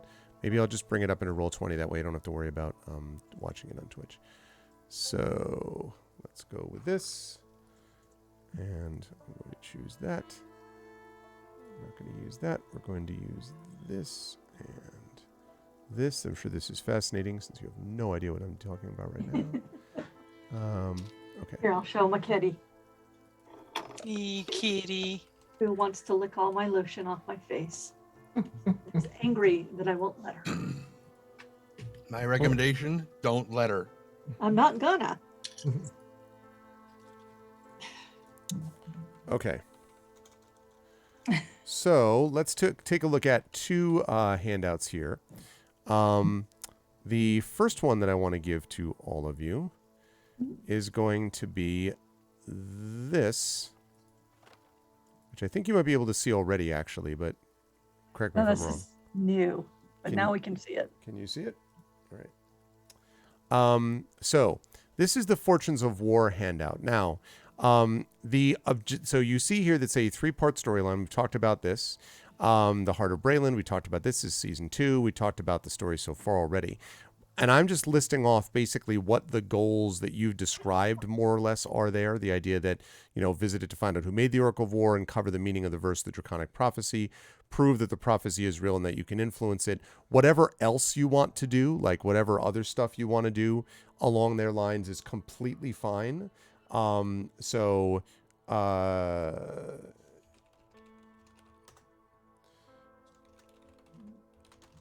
writing... I'm just writing back this one. Okay, so there's that. Now, you already have the description here of the Oracle of War. However, you'll notice that there is now a mechanical thing that I want to point out here, which is that once per day, you can use the Oracle of War to spend 1 minute feeding battlefield information into the device to make in this case, it's a DC 10 group wisdom check. On a success, that basically just means that all of you make group wisdom, and you need to get at least 3 of you succeeding on such a check. On a success, the Oracle provides tactical advice that can aid your party in combat. And, excuse me, each adventurer in your group will choose one of the following benefits, which lasts for 1 hour or until used, and which must be used within 500 feet of the spot where you activated the Oracle of War. You can either gain surprise at the start of your next combat. During that combat, you have advantage on all dexterity stealth checks that you make. You can turn 1 hit from a weapon attack into a critical hit. For 1 minute, you ignore any damage resistances or immunities belonging to a single creature, or you gain 10 temporary hit points. Now, that's in addition to other possible things that may or may not come up relating to the Oracle, but this is just a kind of general mechanical thing to keep in mind. However, I probably don't need to tell all of you that the downside of using the Oracle is that you then use the Oracle. And just like in Tolkien's work, the use of the ring would bring a lot of attention to those who had been using the ring. This would be the same thing here. So this is not something you can just use and be like, let me hide this under my cloak and be like, beep, boop, boop, boop. All right, what is he going to tell me? Like, this is going to attract attention, but it may provide theoretically those benefits. So that's the first thing to keep in mind is that handout. The second thing to keep in mind here, let's make sure that I have this. I do. All right, so the second thing is I'm going to add this as a handout as well. And this is something which is handed to you on the morning that you're going to be arriving in Sharn. It is handed to you by one Mr. Hilar Brissal. And it's going to look like what I'm going to be showing on screen in just a moment. Okay. I'm going to show this to chat as well. Okay, good. That's there. All right. I have now shown this to the players. Can you folks see that? Oh, mysterious newspaper note? What? It is a, well, does it say mysterious newspaper note? Anyway, it's a It says newspaper. mysterious note. I'm like, this is a newspaper. It didn't take my thing. Here we go. Newspaper. All right, there we go. There we are, much better. Okay, so does someone want to take on the reading of this so it doesn't have to be always me? The Sharn Inquisitive Evening Edition. Well, I can, but I'd read it in Hilarious voice. Can Hilarious someone voice, so that just we letting can you know. understand them the whole time? Okay, I can do it. The Sharn Inquisitive, Evening Edition. Rise in thefts on Moorgrave campus. Moorgrave University has suffered a fresh spate of rare artifact thefts, fueling yet more controversy around Sharn's already notorious center of learning. The stolen treasures were originally recovered from the ruins of the continent of Zendrick. Yep. And included gold votive statues, ceremonial bowls, and rare text written in the language of giants. The explorers responsible for the finds were said to be furious, as most were bound for auction once the academics at the Denzia? Dezina. Yeah, just I'm popping it up.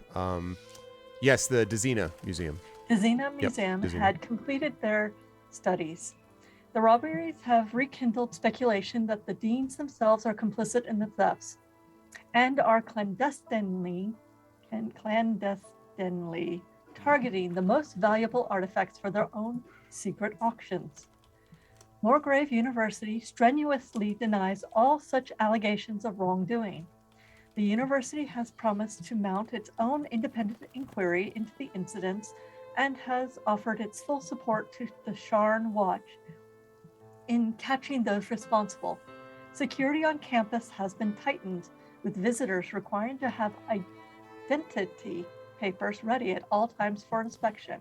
Now, so when Hilar shows you that, and again, this is the morning of the day that you're supposed to be arriving, and he kind of raises an eyebrow after you read that, Nisiana, and he says, well, now admittedly, the Sharn Inquisitive has been causing problems for Moorgrave for a long time.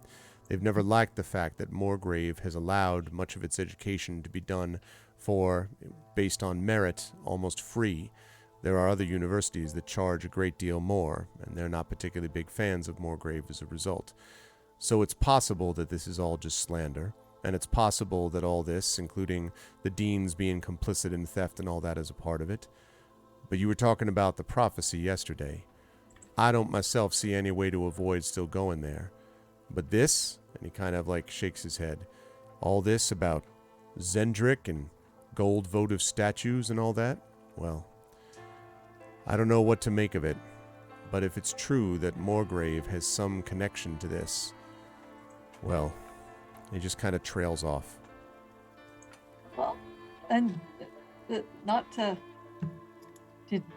Did you see what the other article was?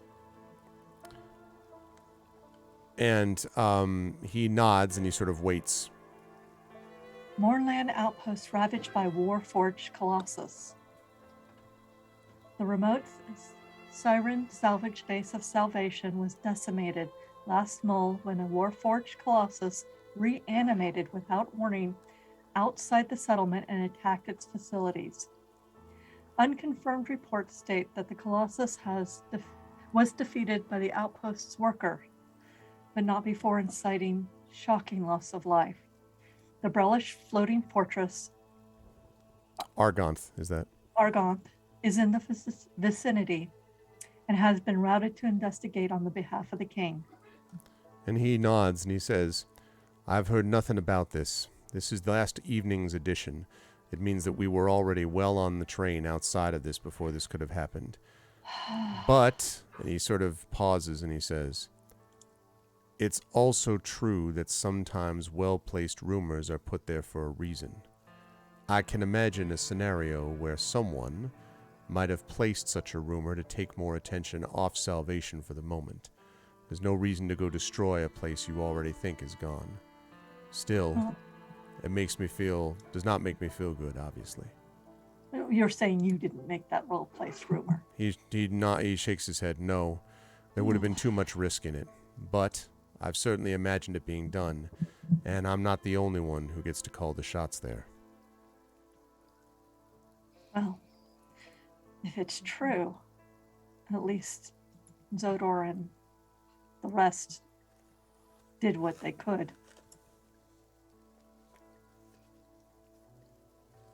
And he nods and he says, that's right. And that last one, that's also a little bit worrisome to me. Because, as you can see, and he points to the last article, Armistice Day, 2 years apiece since the signing of the Treaty of Thronehold. Populations expected to swell over the 2-day celebration, numerous street parties, gala dinners, invite-only royal ball staged on a galleon moored on the howling river. Now, does that sound to any of you like the danger zone it sounds like to me? Maybe we should have stopped at the Cid capital of Brelin. Wrote.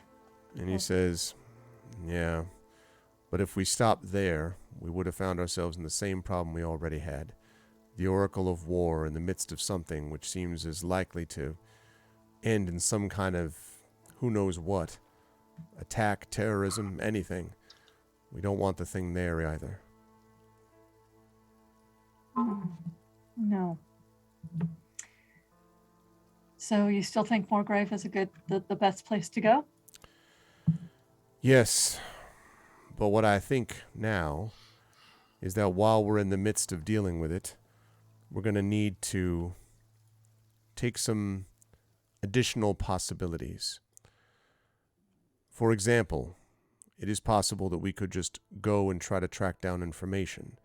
It's possible that we could try to go and not be seen while we're going. And he kind of pauses and then kind of looks at all of you meaningfully and he says, it is possible, you understand, to go under non-sanctioned parts of Moorgrave. That is, not going through official channels. Or you could do both. Try to, on the one hand, ask questions that you would expect to ask someone at Moorgrave, and in the meantime, have other people try to find those who can give you information that we don't want to make as public. But a little bit of misdirection might not go amiss. We'll find out more when we have a chance to talk to Callie, but I thought you'd want to see that paper first. Yes. What resources does the Citadel have in Sharn? And he smiles and he says, a lot more than we used to, I'm happy to say. For one thing, we've got people like Callie and the other guides that I've got there. They're not just guides, they're scouts. And they know more about the political situation in Sharn than most people are going to. Some of them, in fact, are people that even I don't know. They are kept secret from some people within the Citadel so as to avoid giving away the entire organization, the whole structure, if one of them was to get captured or kidnapped or tortured. So, we have a lot of information. And, of course, we do have what you might call strike teams. The ones who basically step forward, King's Shields and the like. It is possible that those groups might be ones that we can bring to our aid. But the biggest asset we have, I believe, and he pauses for a moment, and then he stands up, and he looks down at all of you seriously, and he says, is you. The King's Citadel gets the jobs done no one else can. That's what we always say, ain't it? Well, you've proven already that you are some of the best the King's Citadel has produced. You are your resources, Alarian. I will do what I can to provide even more, especially, as I said, by being able to bring some people in. But the biggest resource that I possess, the one I'm responsible for, is sitting right here in this dining car. Now, Hilar, I respect you, but I know an inspiration speech when I hear it. And that sounds like you're telling us we're pretty much on our own and we better figure it out ourselves. And so he kind of crosses his arms and he looks down at you and he says, well, Merime, I wasn't playing an instrument, was I? And then he sort of pauses and says, and with a slight wry smile, he says, but in seriousness, I'm not actually saying that, no. We will have some support. But what I mean is, I wouldn't expect it to come with banners and flags flying. It'll be people that will come sometimes out of the shadows or sometimes more directly. But they will be allies around you at all times. It's just you're going to need to keep an eye out for them, because by their nature they cannot reveal themselves to everyone else outside. And by the way, that goes for you too.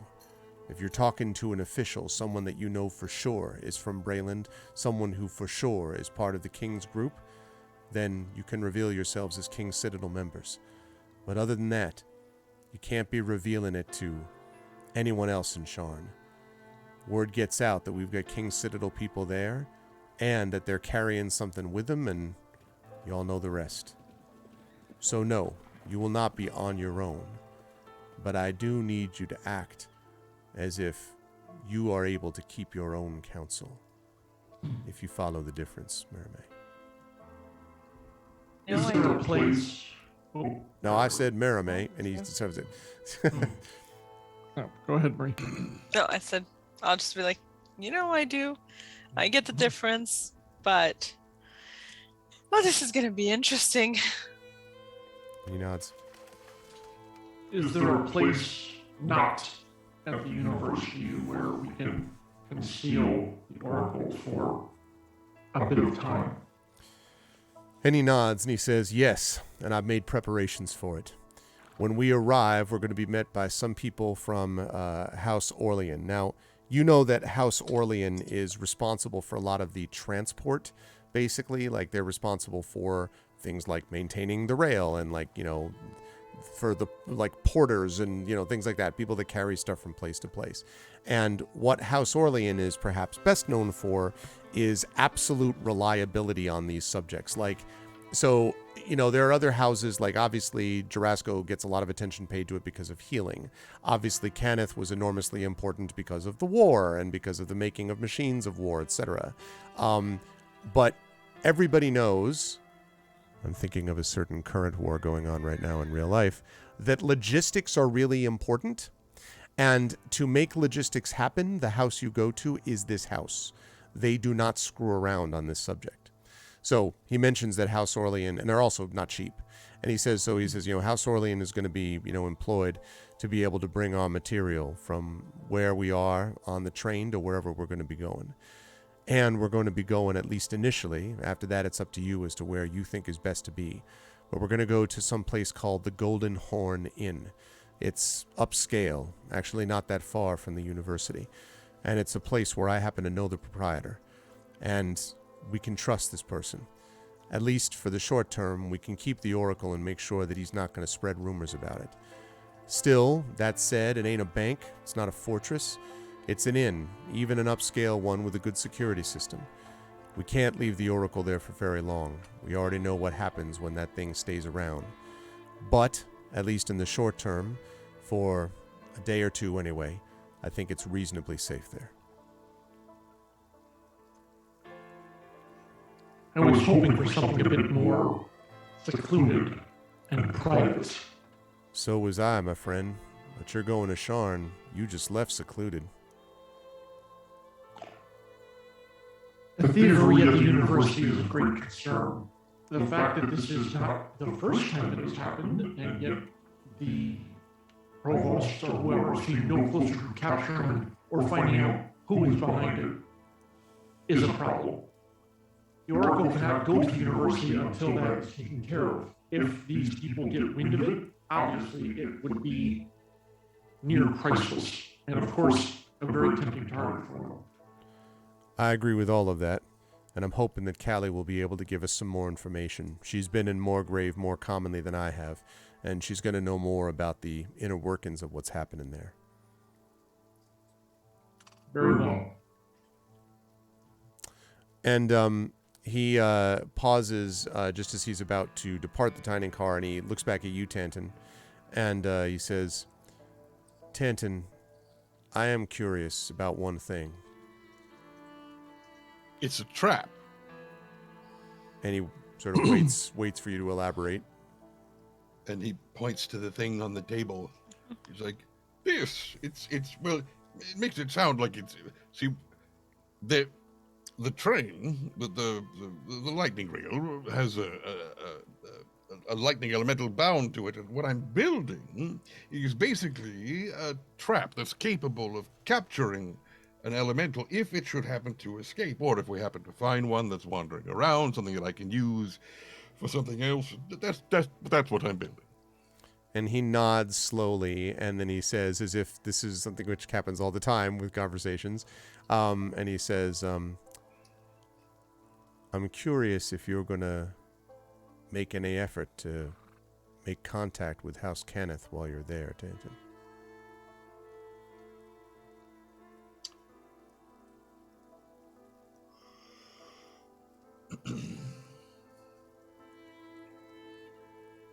I don't know.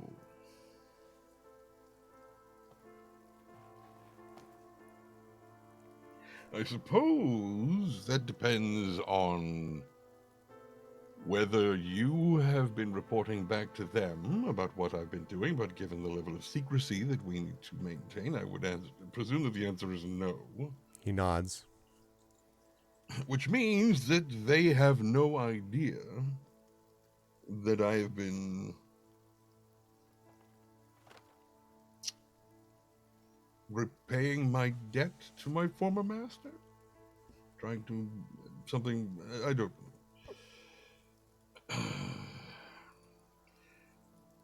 It is extremely likely that some of the vastly higher up the ladder people than me, also much further back in the past, members of House Kenneth were probably involved in the making of it. And so, as such, I would not be a bit surprised if they possibly wanted it back, if only to learn how to make more. So I'm not especially comfortable with the idea of letting them know that we have it. And Not to say that I do not trust my house. I trust my house. I do not necessarily trust some of the people in it. And he nods and he says, I had assumed as much. You remain as shrewd as I expected, Tanton. Speaking of which, I have a question for you. All right. Do you have some bizarre method of getting to Sharn ahead of this train? And back again? And he sort of, you see a slight, like, twitching of the lips as a smile, and he's like, why would you ask? Where did you get that? And he points at the newspaper. And he... How did it come into your possession? If this is from last night's evening edition, how did you get it? And so he points over to one of the boxes on the side of the rail, or the side of the car. And this is basically if you imagine like a slide-out drawer underneath a printer. You know, you put the paper in and then you slide the paper closed. And when he opens this drawer, you can see that there are a number of these sheets.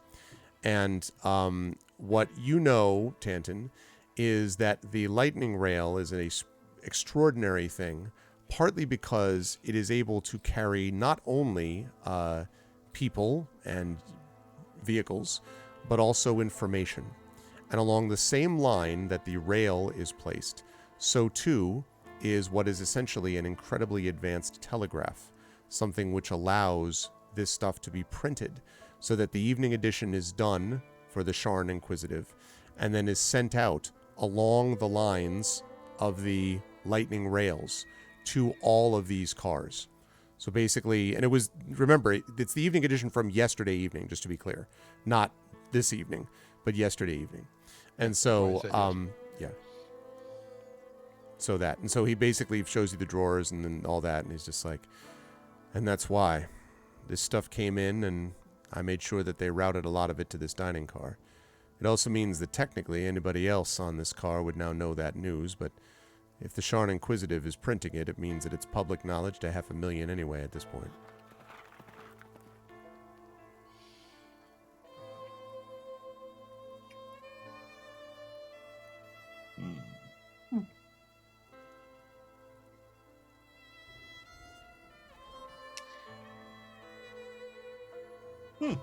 And he goes back to work.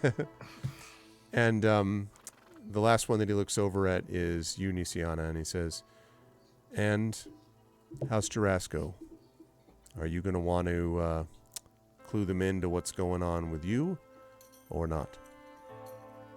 At this time, no. Again, like Tantan said, it's not that I don't trust my house. I don't trust all the people within the house. And I don't want the entire world going to war with my house or a thing like this. And that's what would happen. And he kind of nods and he says, going to war with House Jarasco, a house that's supposed to be about healing, would be... He kind of shakes his head and We've been trails off. accused of wanting to start wars so that we can charge for healing. I know. No, I'm working for King Citadel. So, one excuse is all it takes. We would be considered masterminds behind every skirmish, fight, war, assassination, coup that happened. We have enough trouble and we have enough people to heal. I won't bring that to my house. Not at this moment. And he nods and he says, that's good. That's what I would have expected. With Merimee, I served with Merimee long enough to know about where loyalties lie. Despite other knowledge that may come. How do they say it? What dreams may come, I suppose, Merimee. And he looks to you, Ilarion, and he says, and you have made clear your desires to avoid war, to help those people keep from it falling into that again. And so I am not concerned about you. I guess I was pointing that out to say that I'm not concerned about any of the four of you. I would just, and you're all individuals who can make your own decisions. But I would ask you to remember, because we are the King's Citadel, it is up to us. If this thing is what we all think it is, we are going to be the only people that can stop it from leading to war. And, well, you're the best people I can imagine to do it. And he puts something with his hand down on the table and then turns and leaves the car. And as you all look down at the table, you can see that it is what is essentially a coin. And on the coin, you can see that there is the basically the coat of arms of Brayland. And on it, and you're familiar with that, but you can also see on that coin that there is something new. And it is what basically looks to you like there's a shield, there's a sword, and there's also a lantern, which is hooded, which has been engraved on the top. The various portions of the King's Citadel, including the dark lanterns, which are basically like the spy forces. And all of you is the King's Citadel. This That is... seems incredibly stupid. He's already gone, so you can... I don't Well, get I picked it up and I'm like, well, what do we do with this? I don't know, but if we're supposed to be a secret organization and not make any kind of advertisements as to the fact that we exist, why make coins? Are we gonna get T-shirts next? Well, You that's get- just use it to go buy stuff. You get the impression, by the way, that this looks like it might be unique, though, in fairness. Like, it does not look like it's been minted like somebody... There's no mark numbers or anything like that, you know. I think this might be an identifying mark from That's one, exactly my point. from one King Citadel group to another. It might get us access some places, I suppose. So use a passphrase or something. Don't have a coin that someone else could pick up if one of us happened to drop it.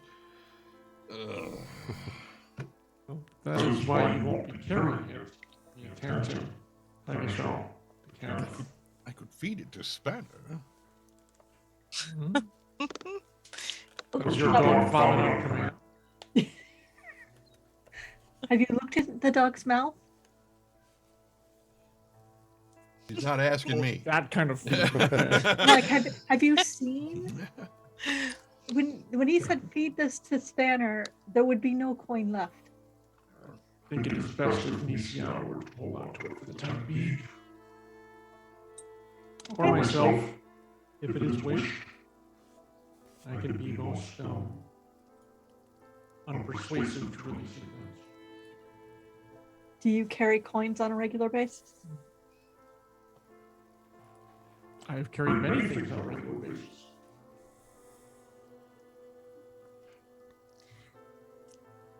I can easily hide it if necessary with minor illusion.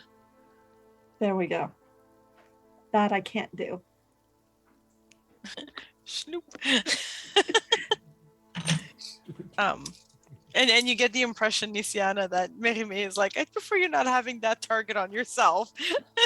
Yeah, but I carry coins all the time. I could just You stick it in with the simple. rest and then accidentally pull it out when I had to pay for something. Here's a new medical. It's my King Citadel coin. How did that get in there? Can I pay with this? I mean, no. I mean...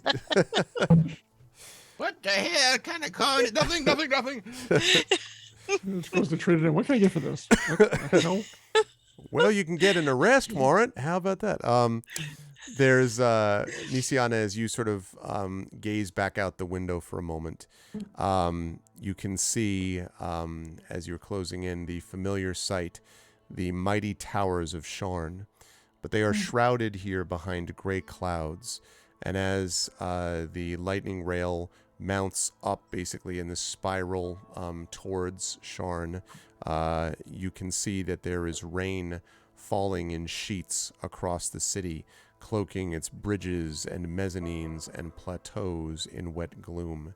And as your lightning rail thunders into Terminus Station, where the next Everyone phase dies. of your journey is about to begin, and you sort of like thoughtfully glance at this coin in your hand, it occurs to you that for all the danger of the gray and the morning, the darkest clouds may indeed be closer to home.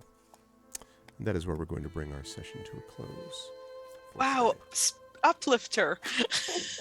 See, Well- so cheery. Yeah. This is a bit of a, it's a little Noirish, as the thing is intended to be. But Yes. there will always be hope, though. I absolutely adored this session because I loved seeing the players get a chance to kind of stretch themselves into different characters for a bit. It was obviously particularly deadly. It was intended to be.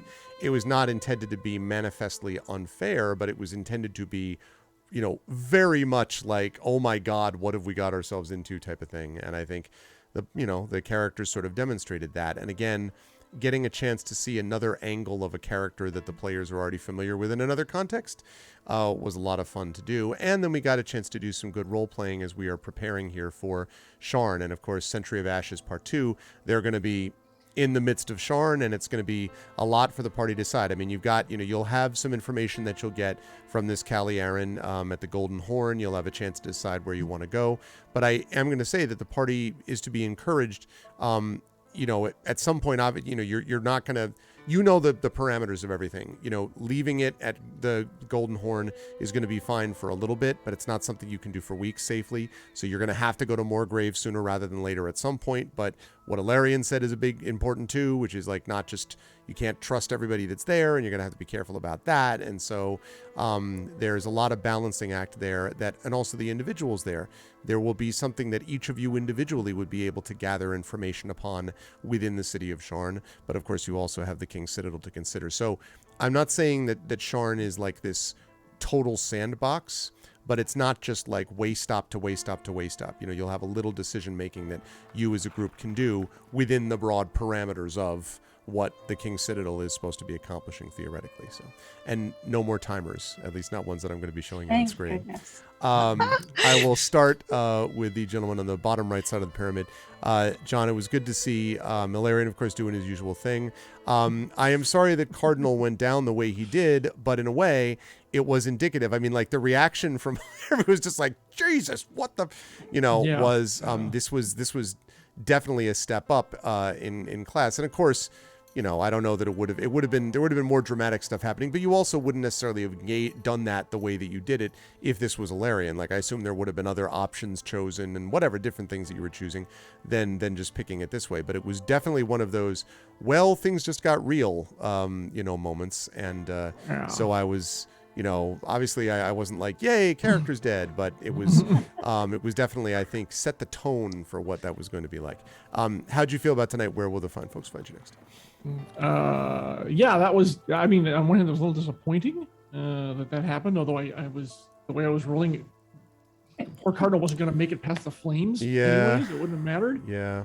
Probably. So, and it did set the tone. That was true. It was the real deal. Like, wow, I can't believe these guys survived the space fighters, which I really could not believe. If there was like 3 or 4 of them, this party would have already been dead, but that's beside the point.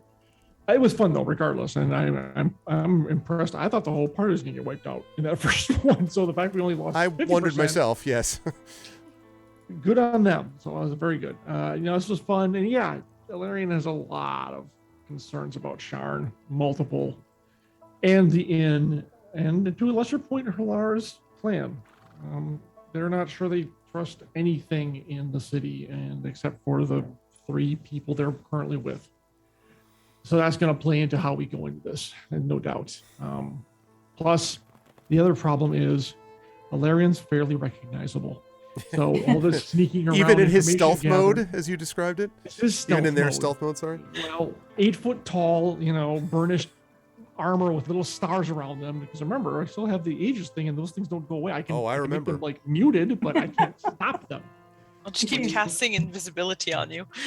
When he's in stealth mode, he only hovers 2 inches above the ground. Exactly. Just like so it's and I'm really trying to change up the character. I would, I'm actually not looking at things that might make it easier for them to blend in, because that's not kind of how I want to play Ilarion. Right. So there's an option for Aegis. I'm like, no, I don't really want to do that. That's not really the plan.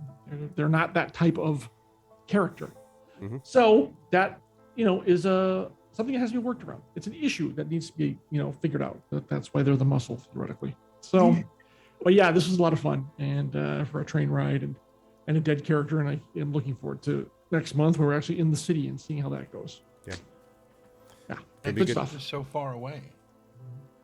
I know, at it's the true. End of the month. It's true. So distant. Well, no, but we'll be together before that. So we'll have a session before that big true. epic thing. And remember, chat, by the way, during ArvCon, this group will be involved in a marathon session, as is always Infinity and Beyond's heritage.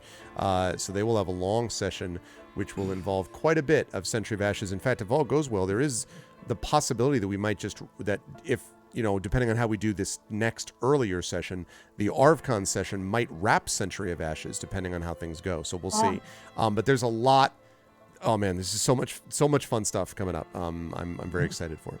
We'll talk about what an ArvCon is in a bit, Dragon. Anything you want to highlight, John, quickly about stuff going on? No, this is all I otherwise? do. This is all I do online, and just look for more stuff coming from Catalyst and BattleTech and Shadowrun lines.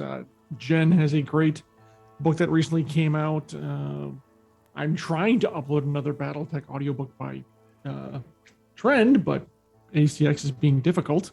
What? But it'll get there eventually. Yeah. So we just bought a lot of stuff, and I hope everyone enjoys it. But otherwise, we'll see y'all in next month, Good which stuff. is right around the corner. Right around the corner. Yeah. Good stuff. Thanks, John. Always a pleasure. Also, Jen, well done again with both Nisiana and with Toba. Toba didn't make it either. I thought that maybe there was a shot. Although, in fairness, Toba had also taken a lot of damage leading up to that from, whatever might have seemed suspiciously like a displacer beast, and also having a bunch of fire, and there were a bunch of things that were all kind of set up as a result but one of of that. her main things was all about Grey Strife. So she was like, I'm going to get my people home. The leader's dead. I'm the leader until we talk about it. Yep, no goblin left behind. Or I don't survive. You The no two goblin of left them- behind, and you saved Well, Uniga, and Dale. I had Marie's character run out. I'm like, get across and get the flame going, and then get the goblin. Uniga. Having a good time.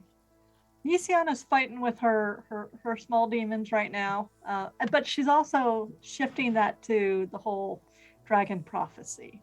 Mm-hmm. She's like, okay, maybe I can do something. So it's one of the things I'm like trying to figure out if I can recognize it. And it's when dark lanterns flicker in the light of the silver torch, the king in green rides north on a bolt of steel. Two nations prepare for war as all eyes turn to sky blue, capitalized. So I'm like, interesting. So I guess I know what I'm going to do. I'm going to be talking dragon prophecy with people. Find me more other than draconic that- prophecy stuff. Other than that, one of my things I collect is fantasy coins. So when you're like, he leaves a coin on the table, I'm like, I have Yes. an entire roll of coins over here. Yes, and I figured as much, and I saw Prince Justin's comment about the challenge coins thing. I was not aware of this until this was something that was done for the original iteration of Icarus some years ago. I am, however, going to keep quiet about other potential things that may or may not be related to stuff that's coming soon from me, maybe with projects that I've talked about on this channel. So anyway, it was a slight shout out, and I had a feeling that you would pick up on that because it has of course been a thing in other circles, including military circles. So I was aware of that. Yep. Now, Nisiana doesn't know anything I know. about challenge coins. Mary Maid would. But as where you'll see me next will be next week, Thursday, streaming with Jen Con on Rules of Cool, 4 p.m. Pacific. And if you want my latest Shadowrun novel, Elfin Black is out. It's getting some good reviews, which I love. And I don't have a URL yet, but in the SIFWA auction that starts August 6th through the 13th, I will be auctioning off, a coffee clutch where you sit down and have drinks with me, a career session if you're a writer, where I will mentor you, or a Tuckerization in Unrepairable, my next Shadowrun novella, which I have been contracted for the 3rd and 4th in the Mosaic Quartet. So Good So stuff. if you want to be immortalized and possibly brutally murdered in a book, and I only kill people I like, that's something that you can look at. So follow me on Twitter. Good stuff. Thanks, Jen. Good work tonight. Also, good work, Marie, as always, both with Merime, but of course, with the character that you played more of today, as you were dealing with Daryl.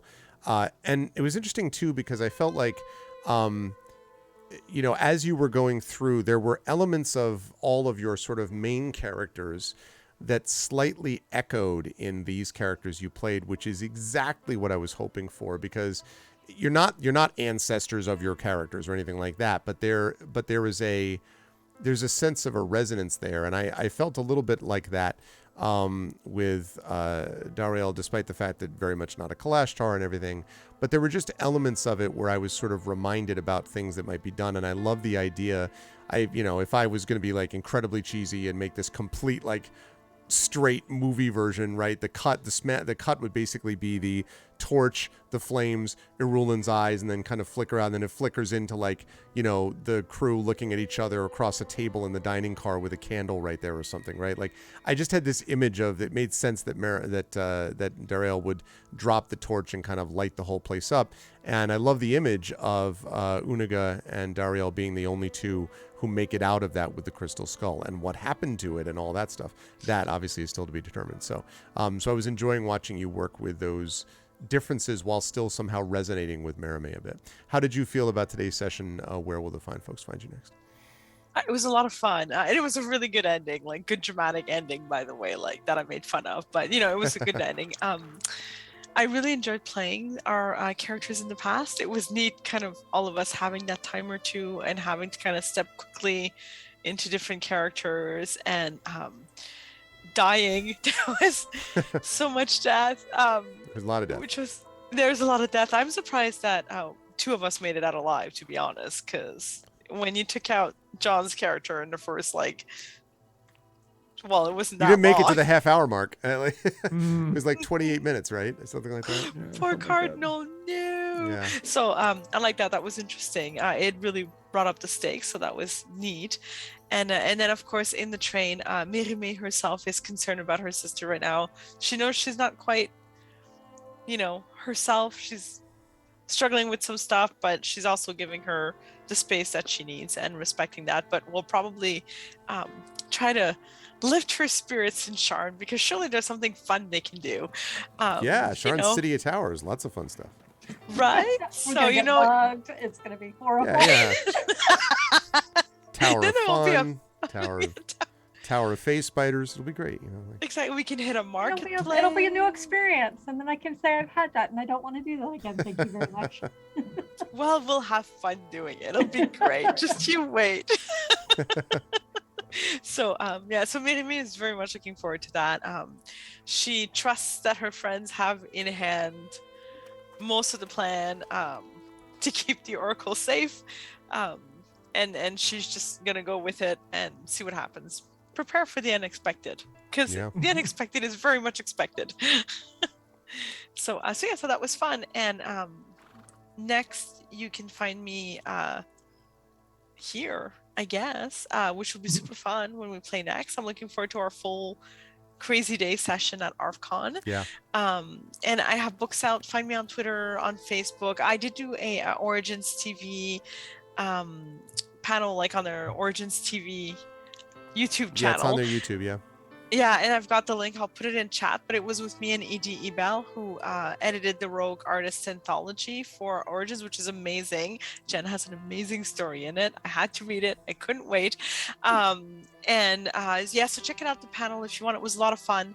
We laughed a lot. And E.D. Ebel is Garlic Tofu in the chat, in case you didn't know. So you all know her. She is fun. She is in bed now because she was at a con all day. So I'll put the link in the chat, and then I'll see you here next. It'll be fun. Come play. Yay. Good stuff. Thanks, Marie. Always a pleasure. And last but certainly not least, I apparently was the only one, by the way, who was turned away at the point that you were attempting to light most of your room on fire, Trent. So I wasn't quite sure. So what exactly happened? Because I just kept It was real matches and real flame for a second or two. Yeah. It was hilarious. I missed it. So Yeah. I have this waterproof match container. Okay. And it's got like little abrasive sides on it so that you can strike them on the thing. And it's got a little gasket in it. Anyway, so I was trying to find something for some object work, and I was like, I need something that I can either insert into something else, because I'm trying to build the elemental trap. Right. And I'm like, what the hell can I use? And as I'm digging through my drawer next to me, I realized that I've got this and I haven't used it before. And so I open it up, and I kind of, because you have to unscrew it to get the seal away from the thing.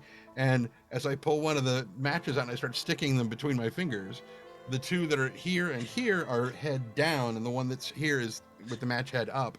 And I was just, as I'm sitting here playing with the thing, I just kind of glance over at the match head, and I'm like, oh, and then I reach for my butane lighter that I use whenever I smoke cigars, and so it was almost out of frame, almost. It was kind of hidden behind the nameplate, and so I tried to keep it just far enough so that when it ignited, that the flame would actually, and as it did, it flared a little brighter than I thought it would. So some of the reaction was actually kind of genuine. Oh no! I was like, okay, just lean into it. It works. No, wait, don't lean into it. That's fire. Don't lean into the fire. No, Like, and I was like, that's okay. Probably nobody's watching. And the stream delay, I glanced over and I just see, and I'm like, oh shit. That was even brighter on the stream than it was in my face. mm-hmm. Oh no. And then I started seeing people react. I'm like, oh crap! Oh no, this is going to completely. I cannot wait to derail go it. back and look at the VOD for this. Oh then. my god!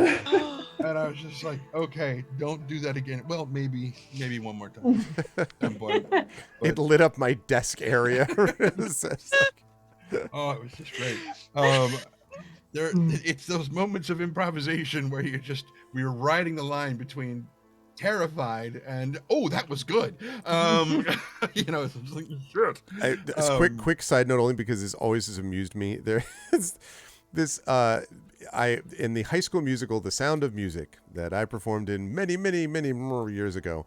There was a moment where someone was the kids, Rolf and Rolf is talking to Liesel, I think is his love interest there.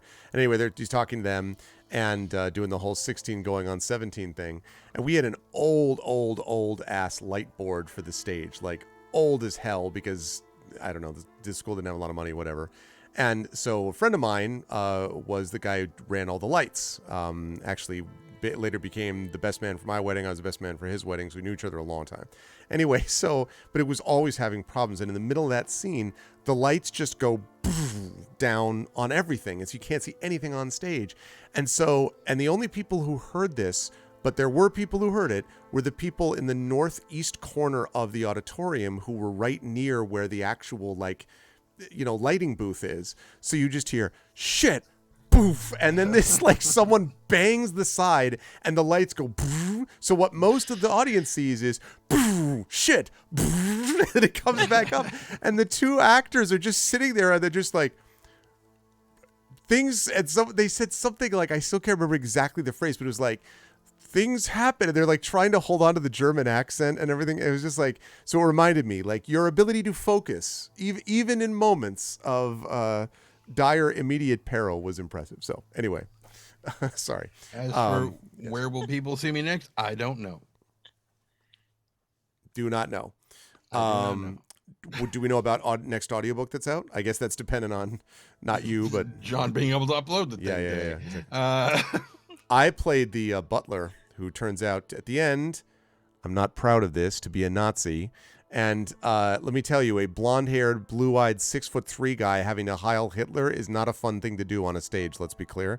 But it did have the effect that it was meant to have, because it's the moment where he reveals he's gone over to the Nazis, and it's this big, shock moment. So anyway. And it was cool because my mother was in the traveling company, The Sound of Music, so there was a little bit of a bond there. Anyway. I apologize for taking minutes of Trent's time. Sorry. On you go, Trent. I'm hungry. Okay, so then food needs to be had. Well, I am very, very interested to see how things happen for the crew, for the King's Citadel, as we move here into what happens next. Yes, that was with regard to playing little Goblinina, whatever the hell her name was. Black. Okay. It was Uniga, right? Sure. Okay. Yes. And Oubliette. as we're handed the character sheets, and I looked at this, and I'm like, I picked 3 last week, so I had to stick with it. And turns out it's this little goblin, and I'm like, all right, I can make this work. I was expecting actual character sheets to come with it at some point, and so when it's like, okay, roll this, I'm like, shit. Yep. How Yeah. do I just use the dice roller. I'm like, where is that? And like my brain. I can no longer click on buttons. Like, I lost it. I just Yeah. lost every piece of data that I needed, and part of me was like, okay, that's it. I've had it. I'm just going. Caution to the wind. I'm just gonna go and go and go and go and go, regardless of how stupid and insanely dangerous it is. I'm just gonna go, and it worked. It worked beautifully. Mm-hmm. She came out of it with more hit points than everybody else combined. Of course, everybody else was one person. Right, exactly. Let's keep keep it in perspective. Almost more life than everyone else combined. Right? Yeah. And I'm really glad I hit what's her name with the sacred flame. Yeah. Someone after I said that thing about the time paradox, there were a couple times rude, and I was like, maybe there is a time paradox on the way. I'm like, well, you have to do more damage than that, but yeah, but still.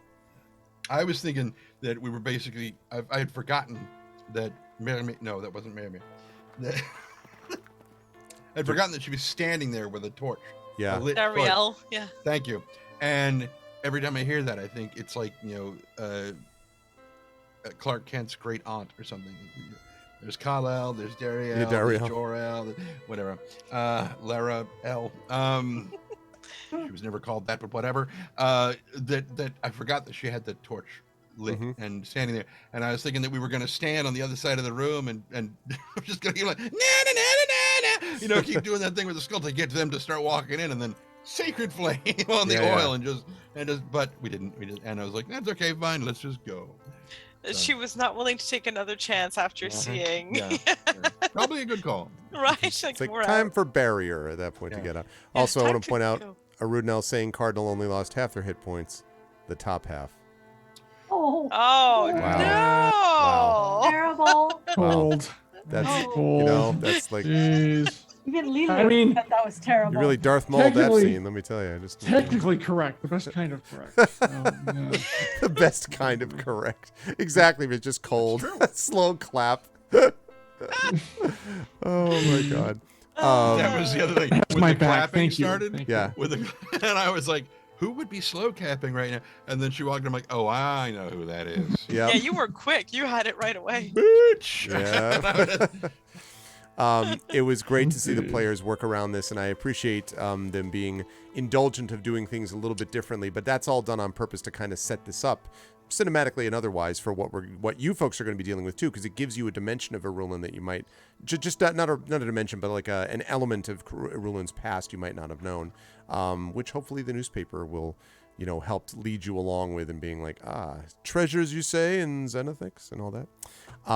But it was great stuff from the players, and I cannot wait to see us get into Sharn proper, where we're going to spend a good deal of time going forward for a bit, so it's going to be good stuff. Chat, can we get some love for the amazing members of Infinity and Beyond, to Trendane Sparks, to Marie Bilodeau, to Jennifer Brozek, and to John Helfers.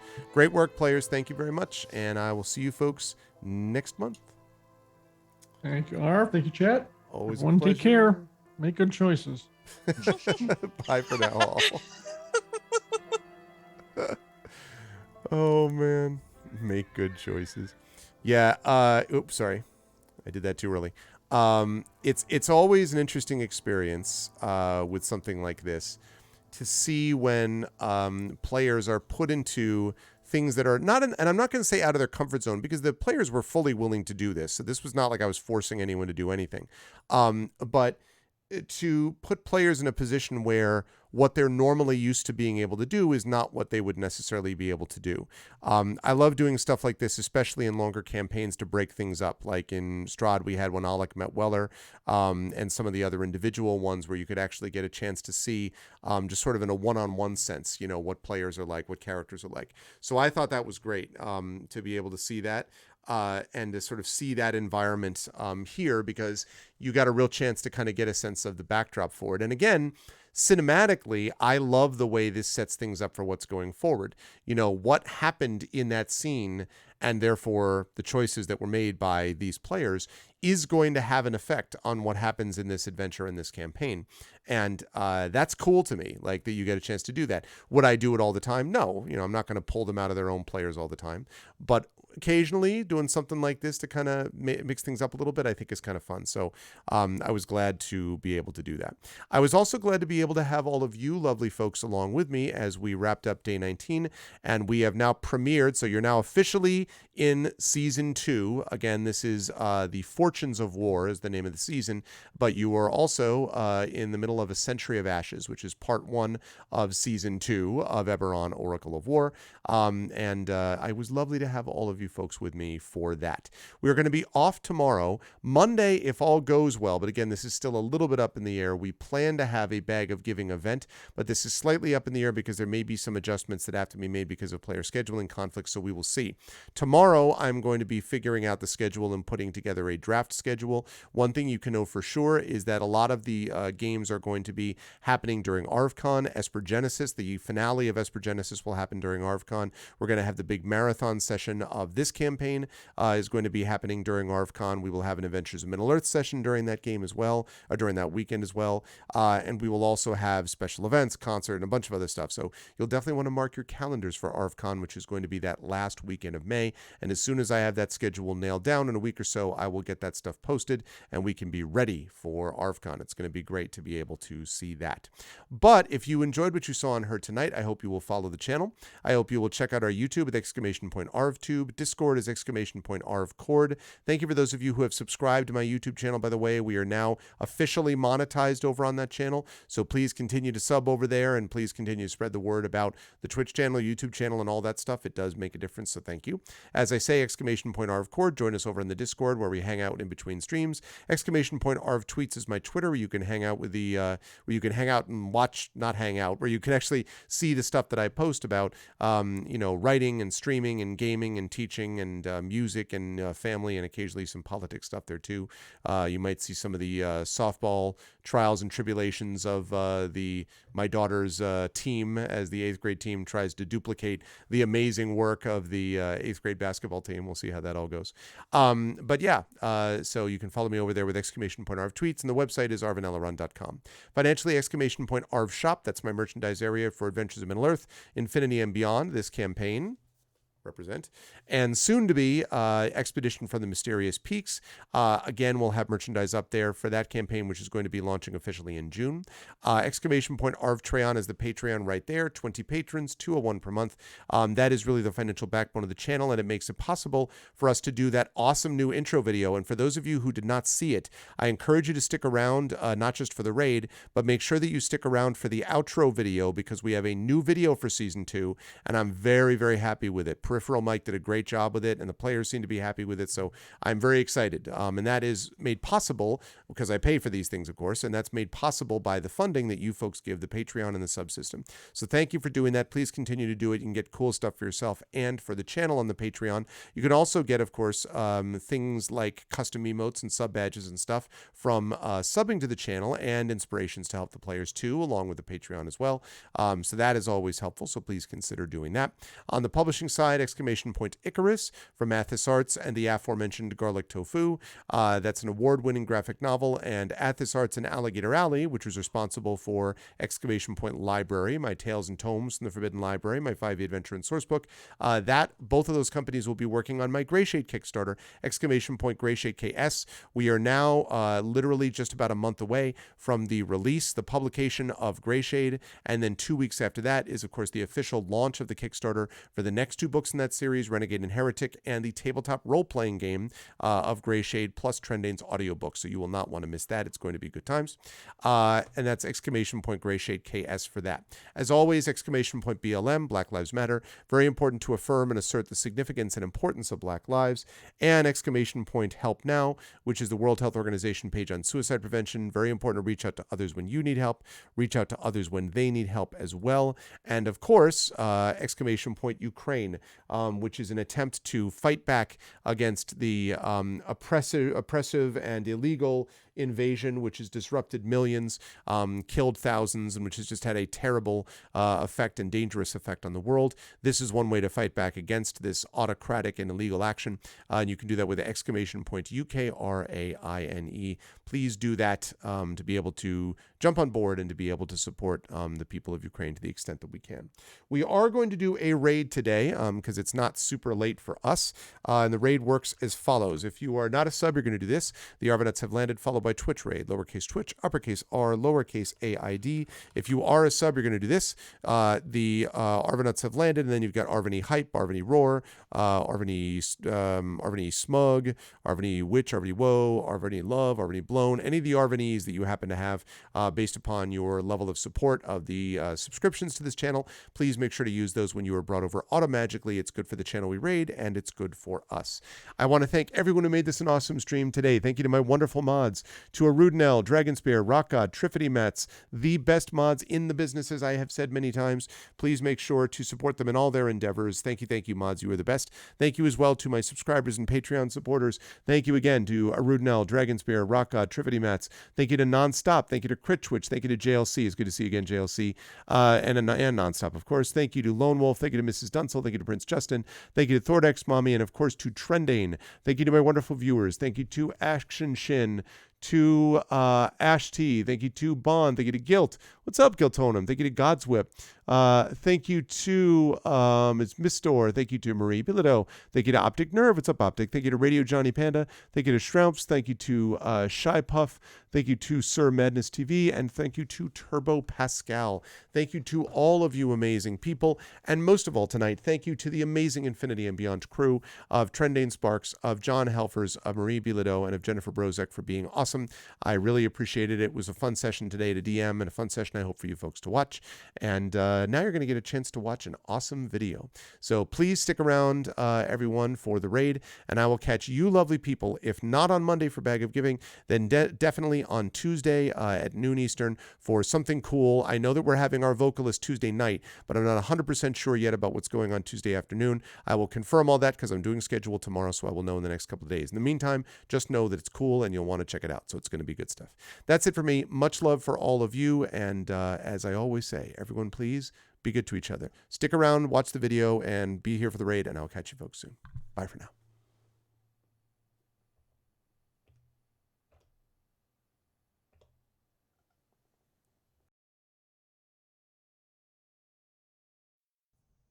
The King's Citadel. Well, what can I tell you about them? About the ones who do the job no one else can do? Well, I can tell you this. Wherever they go, people notice. And wherever they are, hope follows. Helfers, the shield. A star-forged Aegis who's lived a long time, who's seen war and peace, and will do whatever it takes to keep the first from falling into the second. Merime, the sword. A Kalashtar bard whose dreams prophesy uncertain ends, but the wisdom of whose counsel and love for her sister are unquestionable. Tantin, the brain. A dragon-marked human artificer whose jovial demeanor conceals a deep curiosity and razor-sharp intellect, sharp enough to cut down the Citadel's enemies. Misiana, the heart. A dragon-marked halfling healer whose love for her sister is matched only by her desire to help and heal the members of the Citadel, no matter the cost. They came together to aid the salvage outpost of salvation, where the Grey hovers nearby, a threat and a promise. They've made friends along the way, salvage brokers, sheriffs, and everyday citizens alike. But they've also made enemies. Irulan Karnak, most powerful of the salvage brokers, the Order of the Emerald Claw, and even the Lord of Blades, if he truly exists. And, most dangerously, they've discovered something so powerful it could undo the fragile peace between nations. The Oracle of War. This powerful device will give anyone who owns it the knowledge they need to win any battle. And everyone from rival nations to greedy bandits will stop at nothing to possess it. Especially now that it's begun to speak lines from the ancient draconic prophecy, which predicts all of Eberron's future. Well, they've survived the Grey, and saved salvation. But can they survive the intrigue and deception of Sharn, City of Towers, where those with deep knowledge of the draconic prophecy must help decide what to do with this artifact? Only if they remember that in the end, all we have is each other and the King's Citadel. Long live the King. Welcome to Eberron. Welcome to Sharn.